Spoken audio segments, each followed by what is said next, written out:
करूँ स्टार्ट या हाँ रुकूँ थोड़ा? कर दे कर दे। ठीक है। ठीक है। तो आज का हमारा टॉपिक है ऑटो स्केलिंग। ठीक है।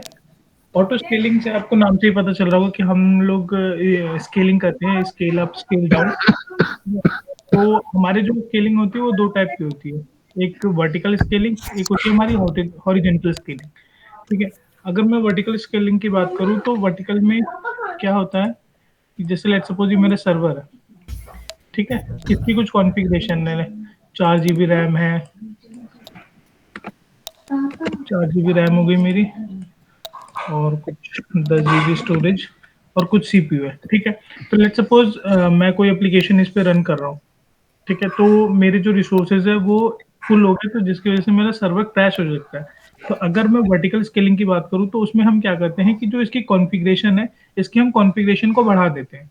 मेरे 4 जीबी की रैम है तो मैं उसको 8 कर दूँगा, जो मेरी 10 जीबी की स्टोरेज है उसको 20 कर दूँगा, 30 कर दूँगा। तो अगर हमारी स्केलिंग वर्टिकली बढ़ती है, ऐसे अगर वर्टिकली बढ़ती है, तो वर्टिकली में हम क्या बढ़ाते हैं अपने रिसोर्सेज। रिसोर्सेज बढ़ाते हैं तो वो हमारे आते हैं वर्टिकल स्केलिंग।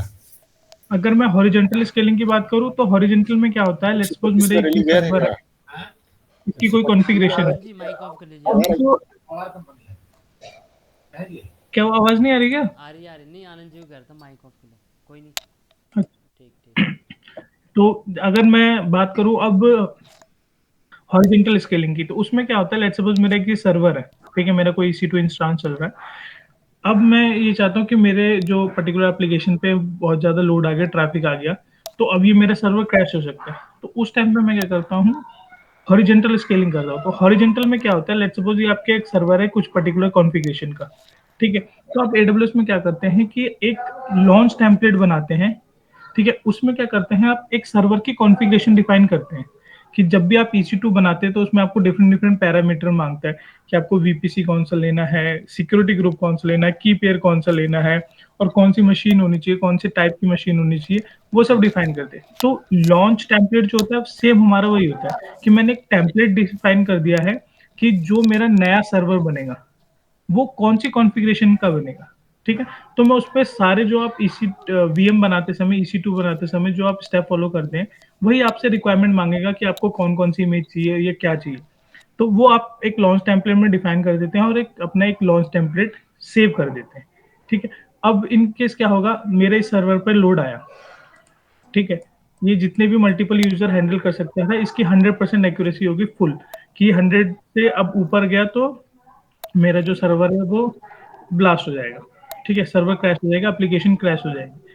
तो उस टाइम पे क्या करते हैं, हम ऑटो स्केलिंग करते हैं हॉरिजॉन्टल। तो क्या होगा, जैसे ही मैंने कुछ एक पैरामीटर डिफाइन कर दिया कि अगर मेरे इस पर्टिकुलर सर्वर पे अगर कोई ट्रैफिक, मतलब अगर मेरा लोड 75% हो जाए, तो जैसे ही 75% हो जाए, एक हॉरिजॉन्टल ऑटो स्केलिंग हो, और एक मेरा नया जो मैंने लॉन्च टेम्पलेट में डिफाइन किया था कि इस पर्टिकुलर सर्वर का एक नया सर्वर बन जाए, मेरा एक नया सर्वर रेडी हो जाएगा उस पर्टिकुलर कॉन्फ़िगरेशन का जो भी मैंने डिफाइन किया होगा, वो यहाँ पे अटैच हो जाएगा। ठीक है। अब लेट्स सपोज और ट्रैफिक आ गया। अब जो मेरा ट्रैफिक और आ गया और इस पे भी 75% बढ़ गया। अब मैं क्या करूँगा? इस केस में क्या होगा, एक और दोबारा ऑटो स्केलिंग की वो चलेगा आपका, फिर एक और नया सर्वर बन जाएगा, सेम कॉन्फ़िगरेशन का जो आपने लॉन्च टेम्पलेट में डिफाइन किया। तो ये प्रोसीजर चलता रहता है। इसमें 3 चीज़ें आती हैं। आप एक मिनिमम वैल्यू और एक मैक्सिमम वैल्यू डिफाइन कर देते हैं कि आपकी जो ऑटो स्केलिंग होनी है वो मैक्सिमम कहाँ तक जाएगी, मतलब कितने नंबर ऑफ इंस्टेंस बनने चाहिए जब मेरा लोड 75% तक होता रहे हर एक पर्टिकुलर वर्चुअल मशीन में। ठीक है। और एक मिनिमम वैल्यू आप कर सकते हैं कि अगर मेरा लोड कम हो जाए, लेट्स सपोज 5% हो जाए, तो आपको ये जो मल्टीपल VM बन रही है उसका चार्ज भी देना पड़ेगा। तो आप चाहते हैं कि जब मेरा लोड कम हो जाए, 5% हो जाए, तो ये जो मेरी VM है ये ऑटोमेटिकली डिलीट हो जाए। ये जो भी मेरी एक्स्ट्रा VM बनी है ऑटोमेटिकली डिलीट हो जाए। अब मेरी जो मिनिमम वैल्यू जो मैंने डिफाइन करी है सिर्फ उतना ही रहे। ठीक है। और इसमें एक और टर्म आती है डिजायर्ड वैल्यू। डिजायर्ड वैल्यू होती है कि आपके पर्टिकुलर करंट टाइम पे जो भी आपकी VM रनिंग स्टेट में है वो आपकी होती है डिजायर्ड वैल्यू। ठीक है। मैं आपको एक ऑटो स्केलिंग का डायग्राम एक और बना देता हूँ। देखो एक बार मैं भी एक्सप्लेन कर देता हूँ। दो टाइप की ऑटो स्केलिंग होती है, एक होती है हॉरिजॉन्टल और एक होती है वर्टिकल। हॉरिजॉन्टल जैसे नाम से ही समझ में आ रहा है कि पैरेलल चलेगा, मतलब हॉरिजॉन्टल में ये रहेगा कि एग्जिस्टिंग सर्वर है, एक नया सर्वर बन जाएगा फिर से। अगर लोड बढ़ा तो मतलब हम ऐसा कुछ पैरामीटर सेट करते हैं कि अगर 75% सी पी यूटिलाइजेशन हो जाए एक सर्वर का, तो वो पैरेलली एक नया सर्वर क्रिएट कर दे। तो ये हो गई मेरी हॉरिजॉन्टल स्केलिंग।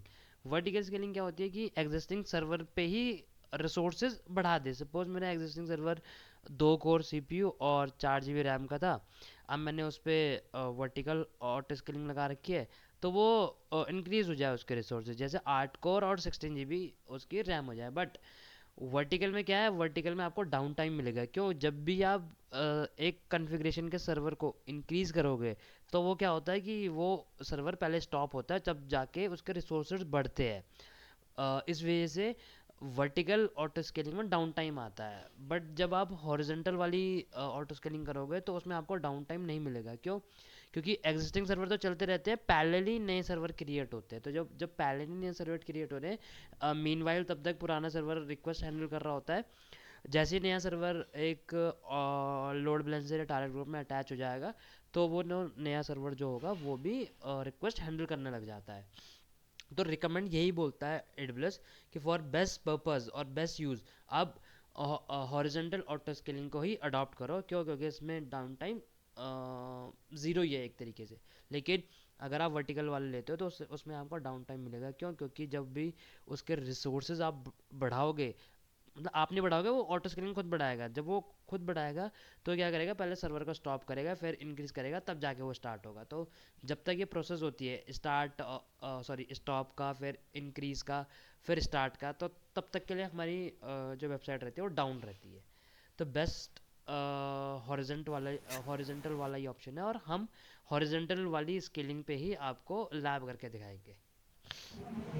जो हमारे वाले में लगा हुआ है वो भी ओरिजेंटल है ना? हाँ हाँ, हॉरिजेंटल वो भी जो नया हॉरिजेंटल। सर्वर बनता है जैसे लोड बनता है तो हाँ करेक्ट, वो हॉरिजेंटल ही है। हर जगह हॉरिजेंटल होता है, वर्टिकल कहीं होता नहीं है। वो बस एक दे रखा है वर्टिकल एक ऑप्शन में। क्यों? क्योंकि थोड़ेटिकली चलती है वो चीज़ें, बट प्रैक्टिकली वो बेकार है, मतलब वो यूज़फुल नहीं है। और ये जो भी आपको सिर्फ क्लाउड सर्विस ही हाँ प्रोवाइड हाँ, करता आनंद है। जी बताइए। अमन, हम्म। हेलो। हाँ हाँ, बोलिए आनंद जी। कहीं कहीं पूछा जाता है कि स्केलिंग और पार्टीशनिंग में क्या डिफरेंस है? पार्टिशनिंग किस चीज़ की पार्टिशनिंग? तो मैं तो मतलब कहीं पूछा नहीं, लेकिन पूछते हैं कि स्केलिंग और पार्टीशनिंग में क्या डिफरेंस है। आपको ये पूछना पड़ेगा ना किस चीज़ की पार्टिशनिंग। मतलब अब अच्छा, मैं समझ पा रहा हूँ अगर यहाँ से, तो पार्टिशनिंग क्या होती है? डेटाबेस की होती है। डेटाबेस की भी डिस्क होती है, डिस्क की भी डिस्क होती है। पार्टीशन। सपोज 100 GB डिस्क है, ठीक है। अब 100 GB मेरे को 50 GB सी ड्राइव में चाहिए, 50 GB डी ड्राइव में चाहिए, तो मैं इसको भी पार्टिशनिंग बोलूँगा। समझ रहे हो आप? है ना? हाँ। तो ये भी पार्टिशनिंग हो गई। डेटाबेस की भी अच्छा। पार्टिशनिंग होती है, वो जो हम अच्छा। पुराना डेटा जो हम दूसरे टेबल में ले जाते हैं, उसकी भी पार्टिशनिंग होती है। अच्छा। तो वो मतलब आपको क्वेश्चन समझना पड़ेगा कि किस सेंस में कह रहा हूँ मैं। ठीक है, ठीक है। हाँ मतलब ऐसा क्वेश्चन कभी आया तो पहले आपको समझो कि, और अगर वो ये कहेगा कि ऑटो स्केलिंग तो सपोज सर्वर की हो गई, ठीक है, कि एग्जिस्टिंग हम्म। सर्वर जो चल रहे थे, अगर एक सर्वर पे लोड बढ़ा 50%, तो हमने क्या पॉलिसी लगा रखी होगी, जैसी 50% रीच करेगा मेरा सर्वर CPU, वैसे मेरा एक नया सर्वर स्केल अप हो जाएगा। तो वो चीज़ ऑटो स्केलिंग हो गई, सिंपल। वो पॉलिसी हो गई। क्या पॉलिसी हो गई? पॉलिसी ये हो गई कि 50% CPU पे मेरा एक नया सर्वर अप हो जाएगा, और जब 50 से नीचे होगा, तो जो मेरा सर्वर एक अप हुआ था वो डाउन भी तो होना चाहिए। ये नहीं कि वो चलता रहे, वो डाउन भी होना चाहिए। तो दो तरीके की पॉलिसी लगेंगे इसमें, एक अप के लिए, एक डाउन के लिए। तो ये ऑटो स्केलिंग का हो गया। लेकिन पार्टिशनिंग का क्या होगा? पार्टिशनिंग तो सपोज एक डिस्क है मेरे पे, उसकी पार्टिशनिंग कर रही है। मतलब अगर मैं विंडोज़ के टर्म में बोलूँ कि सी ड्राइव में कितना देना है, डी ड्राइव में कितना देना है, ई ड्राइव में कितना, तो पार्टिशनिंग हो गई। लिनक्स में भी ऐसे ही होता है ये सब कि आनंद क्या गुस्सा। हम्म, ठीक है, ठीक है अमन। हाँ ठीक है। हम है एक ना? जैसे तो हाँ, एग्जांपल। तो एक चीज़ मैं यहाँ बताऊंगा, अभी अभी जो ऑटो स्केलिंग कराएंगे हम विदाउट CI/CD पाइपलाइन करवाएंगे। क्यों? क्योंकि जो पूरा प्रोसेस रहता है ऑटो स्केलिंग का वो CI/CD पाइपलाइन के थ्रू चलती है। बट जहाँ CI/CD पाइपलाइन इम्प्लीमेंट नहीं होती, जिन कंपनियों में CI/CD पाइपलाइन यूज़ नहीं होती है, उसमें कैसे ऑटो स्केलिंग को यूज़ करते हैं वो अभी हम दिखाएंगे। क्योंकि CI/CD पाइपलाइन हम आगे दिखाएंगे कि वो कैसे यूज़ करनी है अपने को फुली ऑटोमेट इंफ्रा के लिए। ठीक है, तो हम देखते हैं जैसे कि ये मेरा यूजर है। ठीक है, यूजर से जो हमने अभी देखा था कि लोड बैलेंसर जो होता है वो ट्रैफिक से लोड बैलेंस करता है, फिर वहां से लोड डिस्ट्रीब्यूट होता है हमारे जो भी हमने टारगेट ग्रुप सेलेक्ट किया होता है, जो भी हमारी वर्चुअल मशीन्स बनी होती है उस पर टारगेट जाता है। ठीक है, तो हम इसमें ऑटो स्केलिंग कैसे होती है, लेट सपोज मैंने ये दे रखा कि जो मेरी ये पर्टिकुलर ये मशीन है, ये वाली, इस पे 50% लोड जा सकता है। ठीक है, अभी हम मान लेते हैं जैसे ये मेरी वर्चुअल मशीन नहीं बनी है। ठीक है, मैंने डिफाइन कर रखा है कि ये मेरी जो पर्टिकुलर फर्स्ट वाली वीएम है, इस पे 50% ही लोड हैंडल हो सकता है।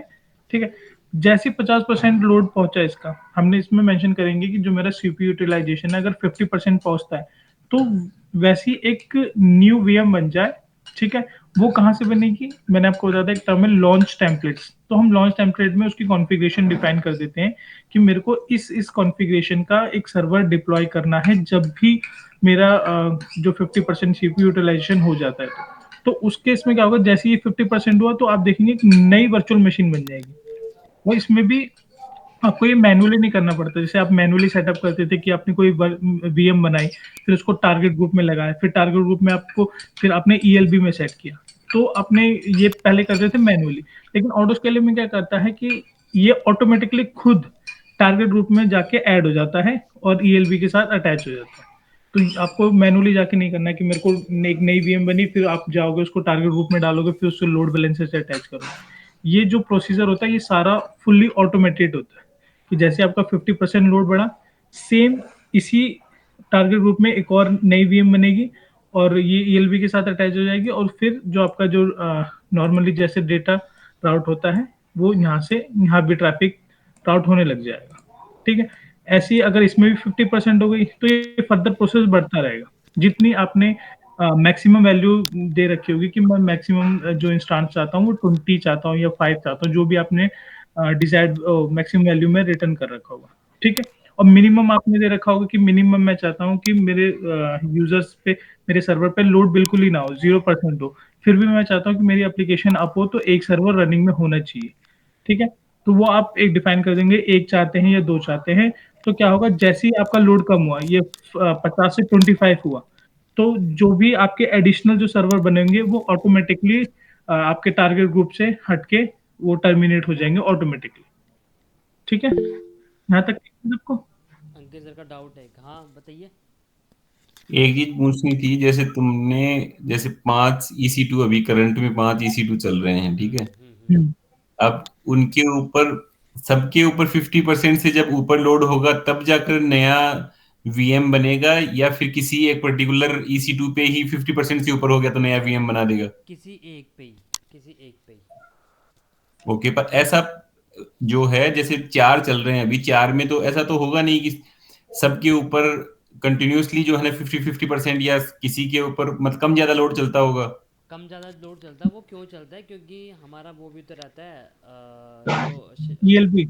ELB रहता है, वो जो सेशन बाइंड करता है जो, हाँ हाँ। सपोज एक ELB से ज़्यादा सेशन बाइंड हो गए तो उसका CPU बढ़ जाएगा, क्योंकि उस पर हम्म ज़्यादा रिक्वेस्ट बाइंड हो चुकी हैं कुछ टाइम के हम्म लिए।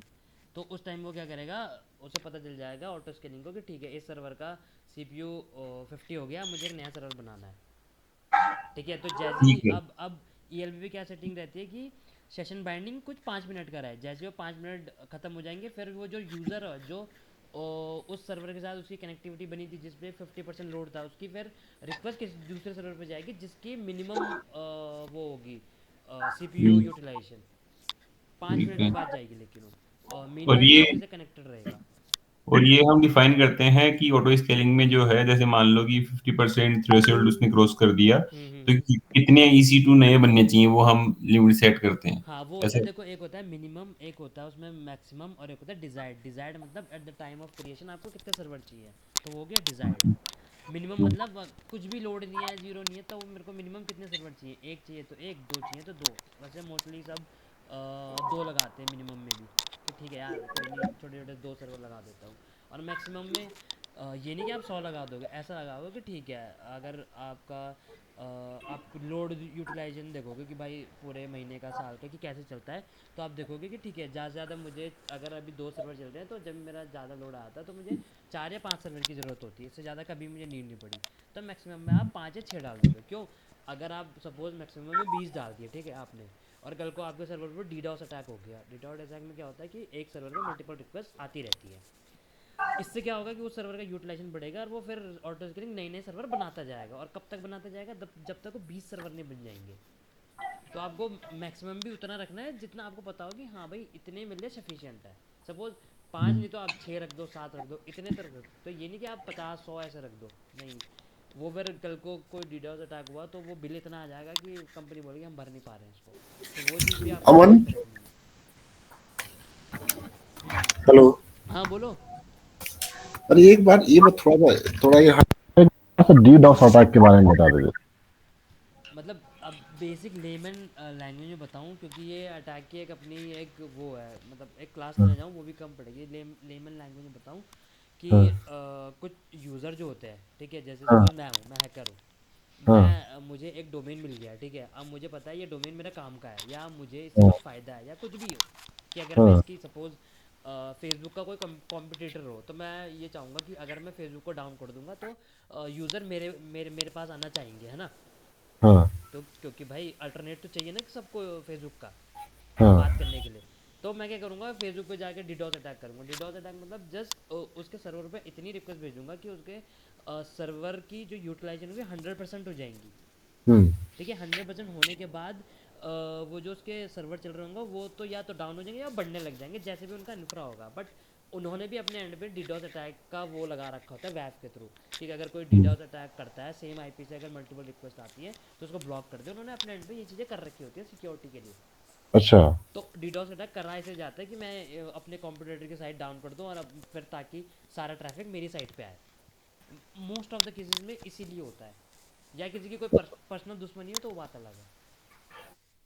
तो अमन, जैसे हम अगर इसको बचने का क्या तरीका हो सकता है कि हम आईपी को वाइट लिस्टेड कर दें? नहीं नहीं, इसको बचने का ही तरीका होता है, एक वैफ लगाया जाता है, वेब एक्सेस फायरवॉल लगाया जाता है लोड अच्छा। बैलेंसर से पहले। वो फायरवॉल चेक करती है कि भाई ये रिक्वेस्ट इस आईपी से इतनी बार आई है और इस कंट्री से आई है। मतलब उसमें आप अलग अलग पॉलिसी डिफाइन कर सकते हो कि सपोज सिर्फ इंडिया से रिक्वेस्ट चाहिए आपको, तो आप उसमें ये लगा सकते हो कि सिर्फ इंडिया से रिक्वेस्ट एक्सेप्ट करे ये वाली क्या बोलते हैं इसे, लोड बैलेंसर, बाकी कहीं से ना करे। तो अगर कोई यूएस से आता है तो उसकी रिक्वेस्ट एक्सेप्ट नहीं होगी। तो एक तो हम यहाँ से बच गए कि भाई इंडिया का ही ट्रैफिक आएगा, तो हमारा डीडॉक अटैक होने के चांसेस बहुत कम है। क्यों? क्योंकि इंडिया से ही आ रहा है। अगर मल्टीपल में कंट्री सेलेक्ट करूँ तो मल्टीपल चांसेस है डीडॉस अटैक होने के। दूसरी ओके। चीज़ ये आती है कि मैं वहाँ पे एक सेटिंग कर सकता हूँ कि एक पर्टिकुलर आईपी से अगर 1000 बार रिक्वेस्ट आए तो मैं उसको ब्लॉक कर दूँ। क्योंकि वो चीज़ भी डीडोस अटैक में आती है कि एक ही आईपी से कंटिन्यूसली बार बार हिट आ रहे हैं सर्वर पे। तो वो क्या करेगा, वैफ क्या करेगा, उस आईपी को फिल्टर आउट कर देगा। जैसे उसका 1001 काउंट होगा वैसे उस आईपी को ब्लॉक कर देगा पर्टिकुलर टाइम फ्रेम में। ये नहीं कि 2 दिन के अंदर, क्योंकि 2 दिन के अंदर तो मैं भी आ सकता हूँ ना सेम आईपी से।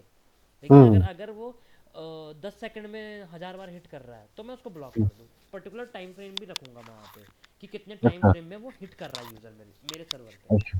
अच्छा।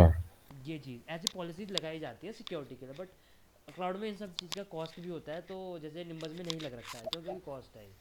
तो हम फिर ना, अच्छा, तो ठीक है, चलो। हाँ मतलब उन्होंने कुछ ऐसा लगाना रखा, कल को कोई मल्टीपल रिक्वेस्ट भेजता है तो थोड़ी देर के लिए, अगर हमने वहाँ पे मैक्सिमम सर्वर आई थिंक 10 कर रखे हैं, और अगर जैसे 10 सर्वर बन जाएंगे उसके बाद तुम्हारे फिर अगर डीडोस अटैक हो रहा है तो वो साइट डाउन हो जाएगी कुछ टाइम के लिए, क्योंकि 10 से ज़्यादा ठीक है। बनेंगे नहीं सर्वर। और डीडोस अटैक कंटिन्यूसली होता रहा तो वो डाउन ही कर देगा वेबसाइट को। क्यों? क्योंकि वो सीपीयू 100% कर देगा उन सर्वर का, जिसकी वजह से सर्वर ही डाउन हो जाएगा और नए भी नहीं बनेंगे। क्यों? क्योंकि ऑटो स्केलिंग में 10 हमने मैक्सिमम वैल्यू डाल रखी है। तो इस केस में क्या है कि अगर मैंने वैफ लगा रहा होता तो वैफ उनको वो आइडेंटिफाई करके कि भाई इस आईपी से बार बार मल्टीपल रिक्वेस्ट आ रही है, इसको ब्लॉक कर दो। जैसे ही वैफ उसको ब्लॉक कर देगा फिर सर्वर का यूटिलाइजेशन बढ़ेगा ही नहीं। क्यों? क्योंकि रिक्वेस्ट सर्वर तक आएगी ही नहीं। हम्म। ये चीज़ है। ठीक है मैम, ठीक है। ठीक है सत्या, कंटिन्यू। ठीक है। ये डायग्राम क्लियर है सबको?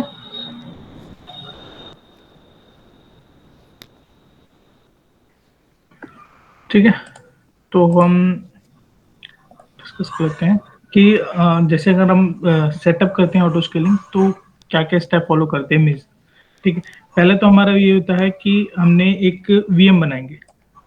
ठीक है, पहले बनाएंगे हम वीएम। ठीक है, जो भी हम वर्चुअल मशीन बनाते हैं उसके अंदर हमने एप्लीकेशन डिप्लॉय कर दी कि पर्टिकुलर मेरी ये जो एप्लीकेशन है ये मेन एप्लीकेशन है जो रनिंग होगी, मेरी जो भी ट्रैफिक यूजर इस पर रिडायरेक्ट करेगा। ठीक है, सेकंड करेंगे हम क्रिएट एन इमेज। इमेज कौन सी बनाएंगे? हमने आपको लास्ट टाइम या पहले बताया था AMI, Amazon मशीन इमेज। तो हम क्या करते हैं, जो हमारी पर्टिकुलर वीएम जो वर्चुअल मशीन होगी उसके अंदर जो एप्लीकेशन चल रही है हम उसका एक स्नैपशॉट लेंगे, उसकी हम AMI बनाएंगे, ताकि जो भी हमारे लॉन्च टेम्पलेट के थ्रू जो भी हमारी नई वीएम बने तो उसमें वही एप्लीकेशन डिप्लॉय है जो हमारी ऑलरेडी चल रही है। ठीक है, तो मैंने एक वीएम बनाई, वीएम के अंदर जो भी मेरे एप्लीकेशन मैं चलाना चाहता हूँ जिसके भी थ्रू मैंने वो एप्लीकेशन चलाई और उसको इनेबल कर दिया ताकि वो जब भी रिस्टार्ट हो तो वो ऑटोमेटिकली रनिंग स्टेट में आ जाए। ठीक है, रनिंग स्टेट में आने के बाद मैं उसकी एक AMI क्रिएट करूंगा, एक स्नैपशॉट बनाऊंगा, जिससे कि जैसे आप लेते हैं ना कि मेरे को कौन सी बेस इमेज लेनी है, उबंटू की लेनी है, रेड हैट की लेनी है, वो तो उसकी जगह आप एक नई इमेज बनाएंगे जिसमें आपकी ऑलरेडी एप्लीकेशन डिप्लॉय होगी। तो जैसी आप वो करें, जैसे ऑटो स्केलिंग हो तो ऑटोमेटिकली आपकी एप्लीकेशन है वो जो न्यू सर्वर जो बनेंगे उस पर ऑटोमेटिकली डिप्लॉय हो जाए, और जैसे ही यूजर का जो भी डेटा ट्रैफिक राउट हो रहा है वो ऑटोमेटिकली होने लगे। ठीक है, तो मैंने क्या करा, पहले वीएम बनाया, उसमें एप्लीकेशन डिप्लॉय करी। सेकंड स्टेप क्या क्या, उसकी एक स्नैपशॉट बनाया। ठीक है, थर्ड स्टेप क्या है, फिर लॉन्च टेम्पलेट। फिर मैं बनाऊंगा लॉन्च टेम्पलेट। अच्छा, किसी को समझ आया कि हमने इमेज क्यों बनाई? यहाँ पे इमेज बनाने का पर्पस क्या था? हेलो, किसी को समझ आया इमेज बनाने का पर्पस क्या हुआ मेरा? और दूसरे मशीन पर डिप्लॉयमेंट करने के लिए ना, एक दूसरा रीजन हो सकता है। नहीं नहीं, सपोज सपोज मेरा एक वीएम चल रही है, उसमें कोई एप्लीकेशन चल रही है, ठीक है। हाँ हाँ। लेकिन जब ऑटो स्केलिंग, जब एक नया सर्वर लॉन्च करूंगा तो उसको कैसे पता चलेगा कि इसमें ये चीज़ मुझे इंस्टॉल करनी है, ये चीज़ डालनी है, ये चीज़ होना चाहिए, ये चीज़ चलना चाहिए, ये उसको कैसे पता चलेगा? या तो आपने CI/CD पाइपलाइन लगा रखी हो तब जाके ये पॉसिबल है। और बहुत सारी कंपनियां आज के टाइम पे नहीं, मतलब निम्बस तो कर रही है यूज़, लेकिन बाकी कुछ क्या, बहुत सारी कंपनियां CI/CD पाइपलाइन नहीं यूज़ कर रही है। तो उनके पास क्या मेथड रहता है ऑटो स्केलिंग यूज़ करने का? वो क्या करते हैं कि सपोज है कि उनकी वीएम चल रही है, ठीक है। उस वीएम का इमेज लेंगे, इमेज मतलब एज इट इज़ उसके अंदर जो एप्लीकेशन चल रही है वो एक इमेज फॉर्म में हमें मिल जाएगी। अब वो इमेज हम ना, जब हम लॉन्च टेम्पलेट बनाते हैं तो हमसे इमेज मांगता है कि जब मैं नया सर्वर लॉन्च करूंगा तो मेरे को कौन सी इमेज यूज़ करनी है, तो अब हम उसको वो वाली इमेज देंगे जिसमें हमारा कोड डिप्लॉय होगा। वहाँ पे हमने इमेज दे दी, फिर जैसे ही ऑटो स्केलिंग एक नया सर्वर लॉन्च करेगा तो वो उस इमेज का उस इमेज का यूज़ करेगा जो हमने लॉन्च टेम्पलेट में दे रखी है। ये मैं लैब में दिखाऊंगा कैसे। तो बेसिकली ये कि मेरी एप्लीकेशन पहले से इंस्टॉल्ड हो नए वाले सर्वर में, उसके लिए मैं क्या यूज़ कर रहा हूँ, इमेज यूज़ कर रहा हूँ। अगर मैं इमेज यूज़ नहीं करूँगा तो मुझे खाली सर्वर मिलेगा। मुझे खाली सर्वर में क्या फ़ायदा उसका अगर ऑटो स्केलिंग में, जब मुझे खाली इमेज मिलेगा। तो वो तब पॉसिबल है ये दो केस में, या तो आप इमेज बनाओ या तो आप CI/CD पाइपलाइन यूज़ करो। तो CI/CD पाइपलाइन वाला अभी नहीं देखेंगे, हम बाद में देखेंगे जब वो टॉपिक कवर होगा। अभी हम इमेज वाला देखेंगे कि बाकी कंपनियाँ कैसे यूज़ करते हैं जहाँ पे CI/CD पाइपलाइन यूज़ नहीं हो रहा होता है। ठीक है, लॉन्च टेम्पलेट में हमारा जो सेम जो आता है कि आपने टाइप ऑफ EC2 जो लेते हैं आप, वो हो गया। इमेज आपको कौन सी लेनी है, उबंटू की लेनी है, रेड हैट की लेनी है, वो। और की की कौन सी आप यूज करना चाहते ये हैं। सब वही चीज़ आ गई कि जो नया सर्वर बनाएगा वो कौन से टाइप का होगा, की कौन सी यूज़ होगी, स्टोरेज कौन सी होगी सिक्योरिटी उसमें, ये सब सिक्योरिटी ग्रुप सिक्योरिटी कौन ग्रुप सा आ गया, होगा, आपका टैग आ गया, ये सब चीज़ें, ये जो सब भी आप देना पड़ता है मेरे वर्चुअल को मशीन टेम्पलेट बनाने में। में यूज करते हैं वो सारी चीजें आती हैं इसमें। ठीक है, हाँ, यहाँ अब ये क्लियर है ना कि हम इमेज क्यों बना रहे हैं, कि अगर मैंने इमेज नहीं बनाई, ठीक है, आपने लॉन्च टेम्पलेट में डिसाइड कर लिया कि जो मेरी इमेज है वो वो उबंटू की होगी सपोज। उबंटू की हो, नहीं हो, तो लेकिन जैसे आपकी एप्लीकेशन वो आपकी जो ऑटो स्केलिंग है वो तो परफॉर्म हो जाएगी, आपकी एक नई वर्चुअल मशीन बन जाएगी। लेकिन मैंने आपको बताया था कि आपका जो एप्लीकेशन है, जैसे ही आपकी वर्चुअल मशीन बनी तो वो ऑटोमेटिकली टारगेट ग्रुप में ऐड होके लोड बैलेंसर से कनेक्ट हो जाती है, ताकि यूजर उसे इंटरेक्ट कर सके। लेकिन आप ये सोचिए, जैसे आपने कोई नई इमेज ली तो उसके अंदर तो कुछ आपने डिप्लॉय किया नहीं है, तो ऑटो स्केलिंग तो हो जाएगी परफॉर्म, बट जो यूजर्स को जो एप्लीकेशन एक्सेस करनी है वो नहीं हो पाएगी, क्योंकि आपने एक नई इमेज ली है AMI जिसमें कि आपने कुछ एप्लीकेशन अपनी डिप्लॉय नहीं करी है, वो खाली पड़ा रहेगा ऐसी। तो यहाँ पे यूजर को डाउन टाइम आ जाएगा, तो इसीलिए हमने इमेज बना ली उसकी, ताकि जो भी मैंने एप्लीकेशन के उस इमेज में डाला था, जो भी एप्लीकेशन डिप्लॉय करी थी, वो मैं यहाँ पे सिलेक्ट करूंगा। और ये ये जो मैंने चीज़ यहाँ इमेज बनाई है वो मैं यहाँ सेलेक्ट करूंगा, इसमें, सॉरी इसमें, यहाँ पे। तो जब मैं इमेज सेलेक्ट करूंगा तो वहाँ पे एक ऑप्शन आता है कि आपने जो खुद से AMI बनाई है, वहाँ पे आप क्लिक करेंगे तो आपकी जो AMI बनी होगी वो वहाँ पे लिस्ट डाउन हो जाएगी। तो आप ये आइडेंटिफाई करेंगे कि मेरी जो एप्लीकेशन है वो इस पर्टिकुलर इमेज में चल रही है, तो इस इमेज में आप उबंटू की जगह वो वाली अपनी AMI लेंगे। ठीक है, इसके होने के बाद फिर एक आता है ऑटो स्केलिंग ग्रुप।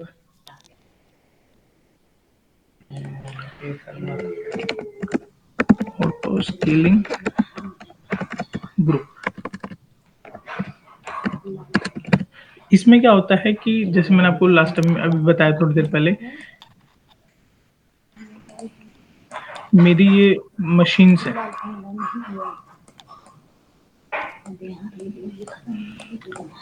ठीक है, ये मेरा ऑटो स्केलिंग ग्रुप है। तो इसमें एक होती है मेरी मिनिमम वैल्यू, एक होती है मेरी डिजायर्ड, एक मेरी होती है मैक्सिमम। ठीक है, ये मेरी होगी मिनिमम, ये मेरी होगी डिजायर्ड, ये होगी मेरी मैक्सिमम। ठीक है, तो मेरी मिनिमम वैल्यू वो हो गई जो कि मैं चाहता हूं कि लेट्स सपोज मैंने मिनिमम वैल्यू दे दी है 1। तो अब मेरे सर्वर पे जब भी लोड कम होगा तो मेरी मिनिमम जो वैल्यू है वो कंपेयर करेगा मिनिमम वैल्यू 1। तो मेरा जो एक वर्चुअल मशीन है जो मेरी ये है, ये हमेशा कंटिन्यू रनिंग स्टेट में रहेगी, चाहे इसमें से कोई भी रहे, बट मेरी एक वर्चुअल मशीन हमेशा रनिंग स्टेट में रहेगी क्योंकि मेरी मिनिमम वैल्यू 1 है। ठीक है, जब एट अ टाइम अगर मेरी मिनिमम वैल्यू 1 है तो मेरी डिजायर्ड वैल्यू भी 1 ही रहेगी। डिजायर्ड वैल्यू आप इसको मान सकते हैं जैसे कि डिजायर्ड करंट टाइम। हाँ, जब मैं ऑटो स्केलिंग लॉन्च कर रहा हूँ तो मुझे कितनी मशीन चाहिए, वो है डिजायर्ड से।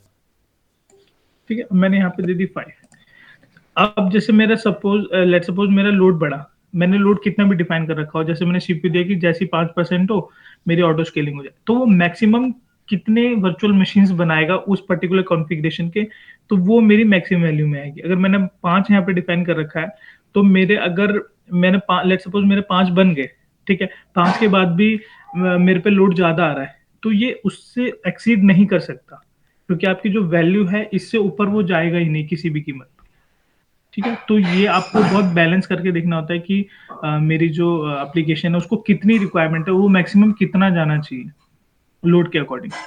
आप इसको मैनुअली खुद से चेंज भी कर सकते हैं बाद में, बट जो ऑटोमेटिकली होता है वो इससे कंपेयर करेगा कि मेरी मैक्सिमम वैल्यू जो 5 है, तो वो 5 से ज्यादा आपकी वर्चुअल मशीन नहीं बनाएगा, भले ही आपका ये कोटा एक्सीड क्यों ना हो जाए कि अगर 5% मेरे लोड बढ़े तो बन जाए। अगर 5% पांचों VM पे हो गया आपका, तो छठी वर्चुअल मशीन नहीं बनाएगा वो, क्योंकि वो मैक्सिमम वैल्यू 5 से ज्यादा एक्सीड नहीं करेगा जब तक कि आप उसको अपडेट नहीं करते। उस केस में हाँ, ठीक आपको मैनुअली अपडेट करना पड़ेगा कि भाई अब 5 की जगह आप 7 बना सकते हो, तो वो अपडेट होकर नया सर्वर लॉन्च करेगा। है, ठीक है। नेक्स्ट हमारा आता है स्केलिंग ग्रुप, स्केलिंग प्लान। इसमें क्या होता है, हमारे 3 टाइप के प्लान होते हैं। एक होता है हमारा डायनेमिक, एक होता है हमारा मैनुअली, एक होता है शेड्यूलिंग। ठीक, डायनेमिक में क्या होता है, जैसे मैंने आपको ये यूज केस बताया कि वो मिनिमम वैल्यू और मैक्सिमम वैल्यू चेक करेगा, ये आपका डायनेमिक केस में आ गया।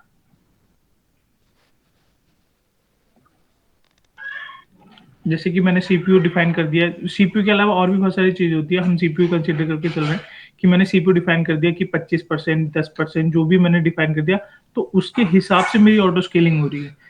और अब 2 तरीके से मैंने बताया था कि ऑटोमेटिक स्केल अप भी करता है, ऑटोमेटिक स्केल डाउन भी करता है, ठीक है? तो वही मैं वैल्यू सेट करूँगा कि मेरा सीपीयू यूटिलाइजेशन अगर 50 से ऊपर जाता है, तो आपको ऑटो स्केल अप करना है, और अगर 25 से नीचे आता है, तो आपको स्केल डाउन करना है, ठीक है? तो इस टाइप की जो स्केलिंग होती है, वो मेरी होती है डायनेमिक, लिख दे कितने टाइप की ऑटो स्केलिंग प्लान है। ठीक है? डायनेमिक, सेकंड है मैनुअली। मैनुअल में क्या है, आपको वही आप EC2 खोलिए, कंसोल में जाइए, वहाँ ऑटो स्केलिंग ग्रुप देखिए, वहाँ पे आपको मिनिमम चेंज करना है, डिजायर चेंज करना है, मैक्सिमम चेंज करना है, अपने हिसाब से आपको मैनुअली जाके चेंज करना पड़ेगा, ठीक है? तो वो हमारी मैनुअली में आ गई। थर्ड है शेड्यूल, ठीक। शेड्यूल में क्या है, जैसे कि आपने देखा होगा, मेरा जो लेट्स सपोज मेरी एक ऑर्गेनाइजेशन, ठीक है, मेरी कोई एप्लीकेशन चल रही है, तो मेरा जो ऑफिस टाइम है वो 9 to 5 है, ठीक है? 9 to 5 तक मेरा ट्रैफिक बहुत सारा आता है, ठीक है? कि 9 से 5 तक मेरा बहुत सारा ट्रैफिक है, मैं चाहता हूँ कि उसके अकॉर्डिंग मेरे यूजर्स को कोई प्रॉब्लम ना हो मेरा एप्लीकेशन एक्सेस करने में।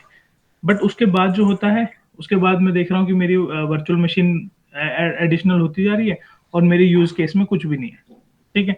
तो मैं क्या करूंगा, एक शेड्यूल डिफाइन कर दूंगा कि 9 से 5, यानी जो 9 बजे से लेके 5 बजे के पीरियड में ऑटो स्केलिंग जो है वो मेरी होनी चाहिए, और उसके बाद जैसे ही 5 बजे, उसके बाद मेरे जो भी मैं डिक्रीज करना चाहता हूँ, स्केल डाउन करना चाहता हूँ, वो हो जाए 5 बजे के बाद ऑटोमेटिकली, क्योंकि मुझे पता है कि मेरे जो यूजर्स हैं वो पर्टिकुलर इसी टाइम पीरियड तक मैक्सिमम आते हैं। उसके बाद मेरी अगर एक भी वर्चुअल मशीन चल रही है, तो मेरा जो एप्लीकेशन है वो इजिली हैंडल कर लेगा।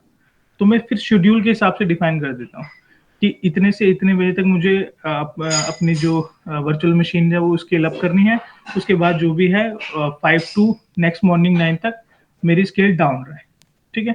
तो वो शेड्यूल आपके शेड्यूल स्केलिंग में आ जाती है, स्केलिंग प्लान के शेड्यूल में आ जाती है। यहाँ तक क्लियर है?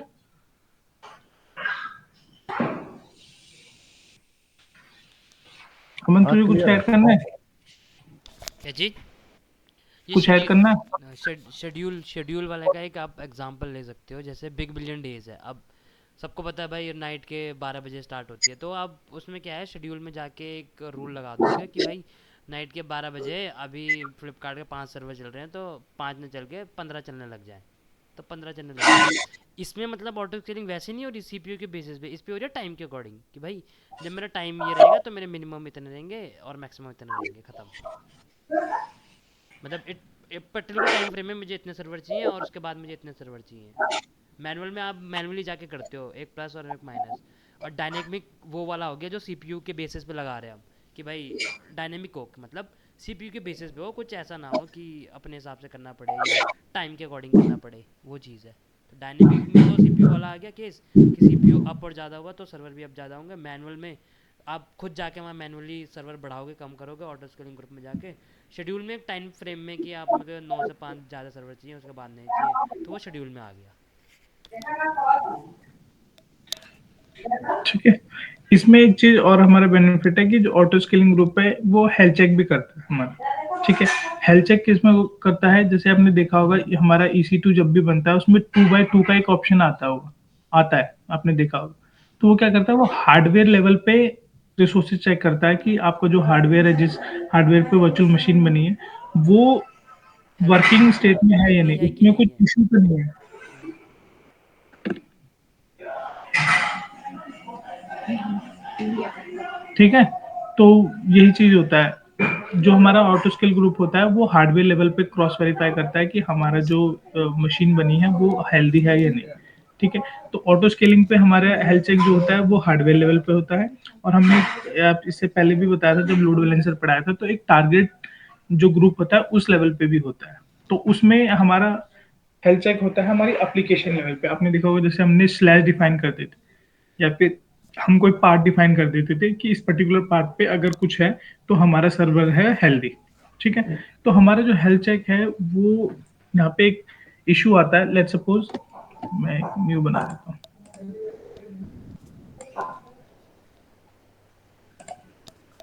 ये मेरा ऑटो स्केलिंग है, ये मेरा टारगेट ग्रुप है, ये मेरा लोड बैलेंसर है। ऑटो स्केलिंग टारगेट, ये हो गया मेरा ELP। ठीक है, हमारा जो ट्रैफिक राउट होता है वो यहाँ से ऐसे आता है, ठीक है, और फिर ये हमारे ऑटो स्केलिंग चलता है। ठीक है, अब मैंने बताया था कि जो हेल्थ चेक होता है वो हमारे यहाँ भी होता है।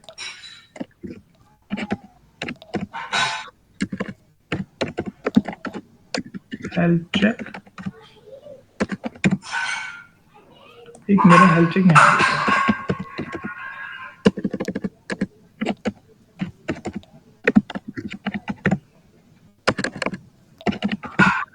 ठीक है, अब लेट सपोज मैंने सब कुछ सेटअप कर दिया है, ठीक है, मेरे दोनों हेल्थ चेक वर्क कर रहे हैं, ठीक है। अब इन केस होता है मेरे टारगेट ग्रुप में एक मैं एक वर्चुअल मशीन बनी जिसके अंदर जो मैंने डिफाइन कर रखा था कि स्लैश पे कुछ डेटा पड़ा है, अगर आपको वो मिलता है तो आप उसको हेल्दी कर दीजिए, अगर नहीं मिलता है तो उसको अनहेल्दी कर दीजिए। लेट सपोज मेरे एक वर्चुअल मशीन में उसको वो डेटा नहीं मिला, उसने उसको अनहेल्दी कर दिया, ठीक है।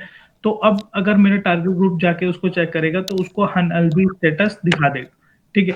अब वो जाएगा ऑटो स्केलिंग के पास, तो ऑटो स्केलिंग क्या करेगा, वो उसको हार्डवेयर लेवल पे चेक करेगा कि सर्वर हेल्दी है या नहीं, तो उसको तो हेल्दी दिखाएगा। तो इस केस में क्या होता है कि जो भी ELB से मेरा ट्रैफिक आएगा, तो अगर मेरे किसी टारगेट ग्रुप ने उसको अनहेल्दी बताया, तो मेरा उस पर्टिकुलर VM के, यहाँ पे VM भी बना देता हूँ,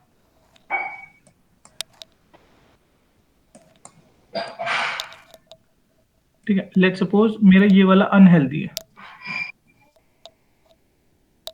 ये मेरा अनहेल्दी है, ठीक है, बाकी मेरा हेल्दी है। तो अगर टारगेट ग्रुप के हिसाब से मेरे ये वाली मशीन जो है, ये वाली मशीन अगर अनहेल्दी होती है तो इस पे ट्रैफिक आना बंद हो जाएगा, ठीक है। ELB क्या करेगा, सिर्फ मेरे इधर ट्रैफिक भेजेगा, इस वाली मशीन पे और एक इस वाली पे।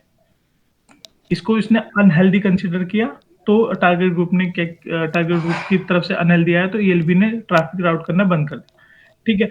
अब ये जाएगा हमारे इसके पास, क्योंकि हमारे ऑटो स्केलिंग यहाँ पे भी हो रखी है, ठीक है। तो ऑटो स्केलिंग में जब वो अनहेल्दी जाएगा, ट्रैफिक नहीं जाएगा, तो ऑटो स्केलिंग में जाके चेक करेगा, तो वो क्या करता है, हार्डवेयर लेवल पे चेक करता है। तो हार्डवेयर के हिसाब से तो हमारा जो ये सर्वर है हेल्दी है, तो यहाँ पे क्या शो करेगा, हेल्दी में, ठीक है। अब हमारे यूज केस क्या आया कि अब मेरा स्केल डाउन हो गया, ठीक है। तो स्केल डाउन के बाद क्या किया, ये जो मेरा सर्वर है, ये तो मेरा जब तक ऑटो स्केलिंग से तब तक नहीं हटेगा जब तक ये अनहेल्दी ना हो, क्योंकि यहाँ से कोई भी अगर ऑटो स्केलिंग के हिसाब से अगर कोई भी सर्वर में हार्डवेयर का इशू आता है तो वो ऑटोमेटिकली उसको रिमूव कर देता है, ठीक है। बट ये जो अनहेल्दी है, ये तो टारगेट ग्रुप की वजह से है कि मेरे स्लैश पर्टिकुलर स्लैश वाले पाथ पे कोई डेटा नहीं मिला है, तो इसने इसको अनहेल्दी कंसीडर कर दिया। बट ऑटो स्केलिंग के हिसाब से ये हेल्दी है, तो ये क्या होगा कि हमारा जो एक पर्टिकुलर ये वाली जो वर्चुअल मशीन है, ये हमारी एक्स्ट्रा कॉस्ट खा रही है, क्योंकि इस पे कोई भी यूजर का डेटा नहीं आ रहा, बट हमारे इसमें वर्चुअल मशीन रन हो रही है, तो जिसकी वजह से हमारी कॉस्ट आ रही है। इस इस पर्टिकुलर केस में हम क्या करेंगे कि जो मेरे ऑटो स्केलिंग में जो हेल्थ चेक होती है, इसको हम रिमूव कर देंगे, ताकि जैसी टारगेट ग्रुप में उसको अनहेल्दी किया, तो वो ऑटो स्केलिंग के पास जाएगा, जैसे ही उसको पता लगा कि ये अनहेल्दी है, ये यहाँ से रिमूव कर देगा इसको, ये यहाँ से इसने रिमूव कर दिया, ताकि हमारे जो यूजर्स जो हमारी कॉस्ट है वो कॉस्ट कटिंग हो जाए, ठीक है। तो इसीलिए जो हमारा ऑटो स्केलिंग का हेल्थ चेक है, ये हम हमेशा मोस्टली जो होता है वो यही रखते हैं हमेशा, मतलब हेल्थ चेक इसको फेल्ड कर देते हैं कि ताकि ये हेल्थ चेक ना करे, क्योंकि इस केस में अगर ये हेल्थ चेक करेगा तो हमारा जो कॉस्ट है वो आता रहेगा, क्योंकि टारगेट ग्रुप के हिसाब से अगर कोई भी ऐसी चीज हुई कि अनहेल्दी कर दिया, बट ऑटो स्केलिंग उसको हेल्दी कंसिडर करेगा, जिसकी वजह से वो उसको रिमूव नहीं कर पाएगा, ठीक है। ये क्लियर है?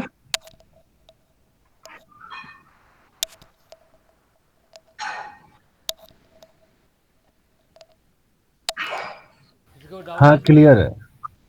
मतलब सिंपल ये है कि हम ऑटो स्केलिंग का हेल्थ चेक डिसेबल रखेंगे, ताकि वो जो अनहेल्दी हुआ है टारगेट ग्रुप में वो खुद ही ऑटोमेटिकली डिलीट हो पाए।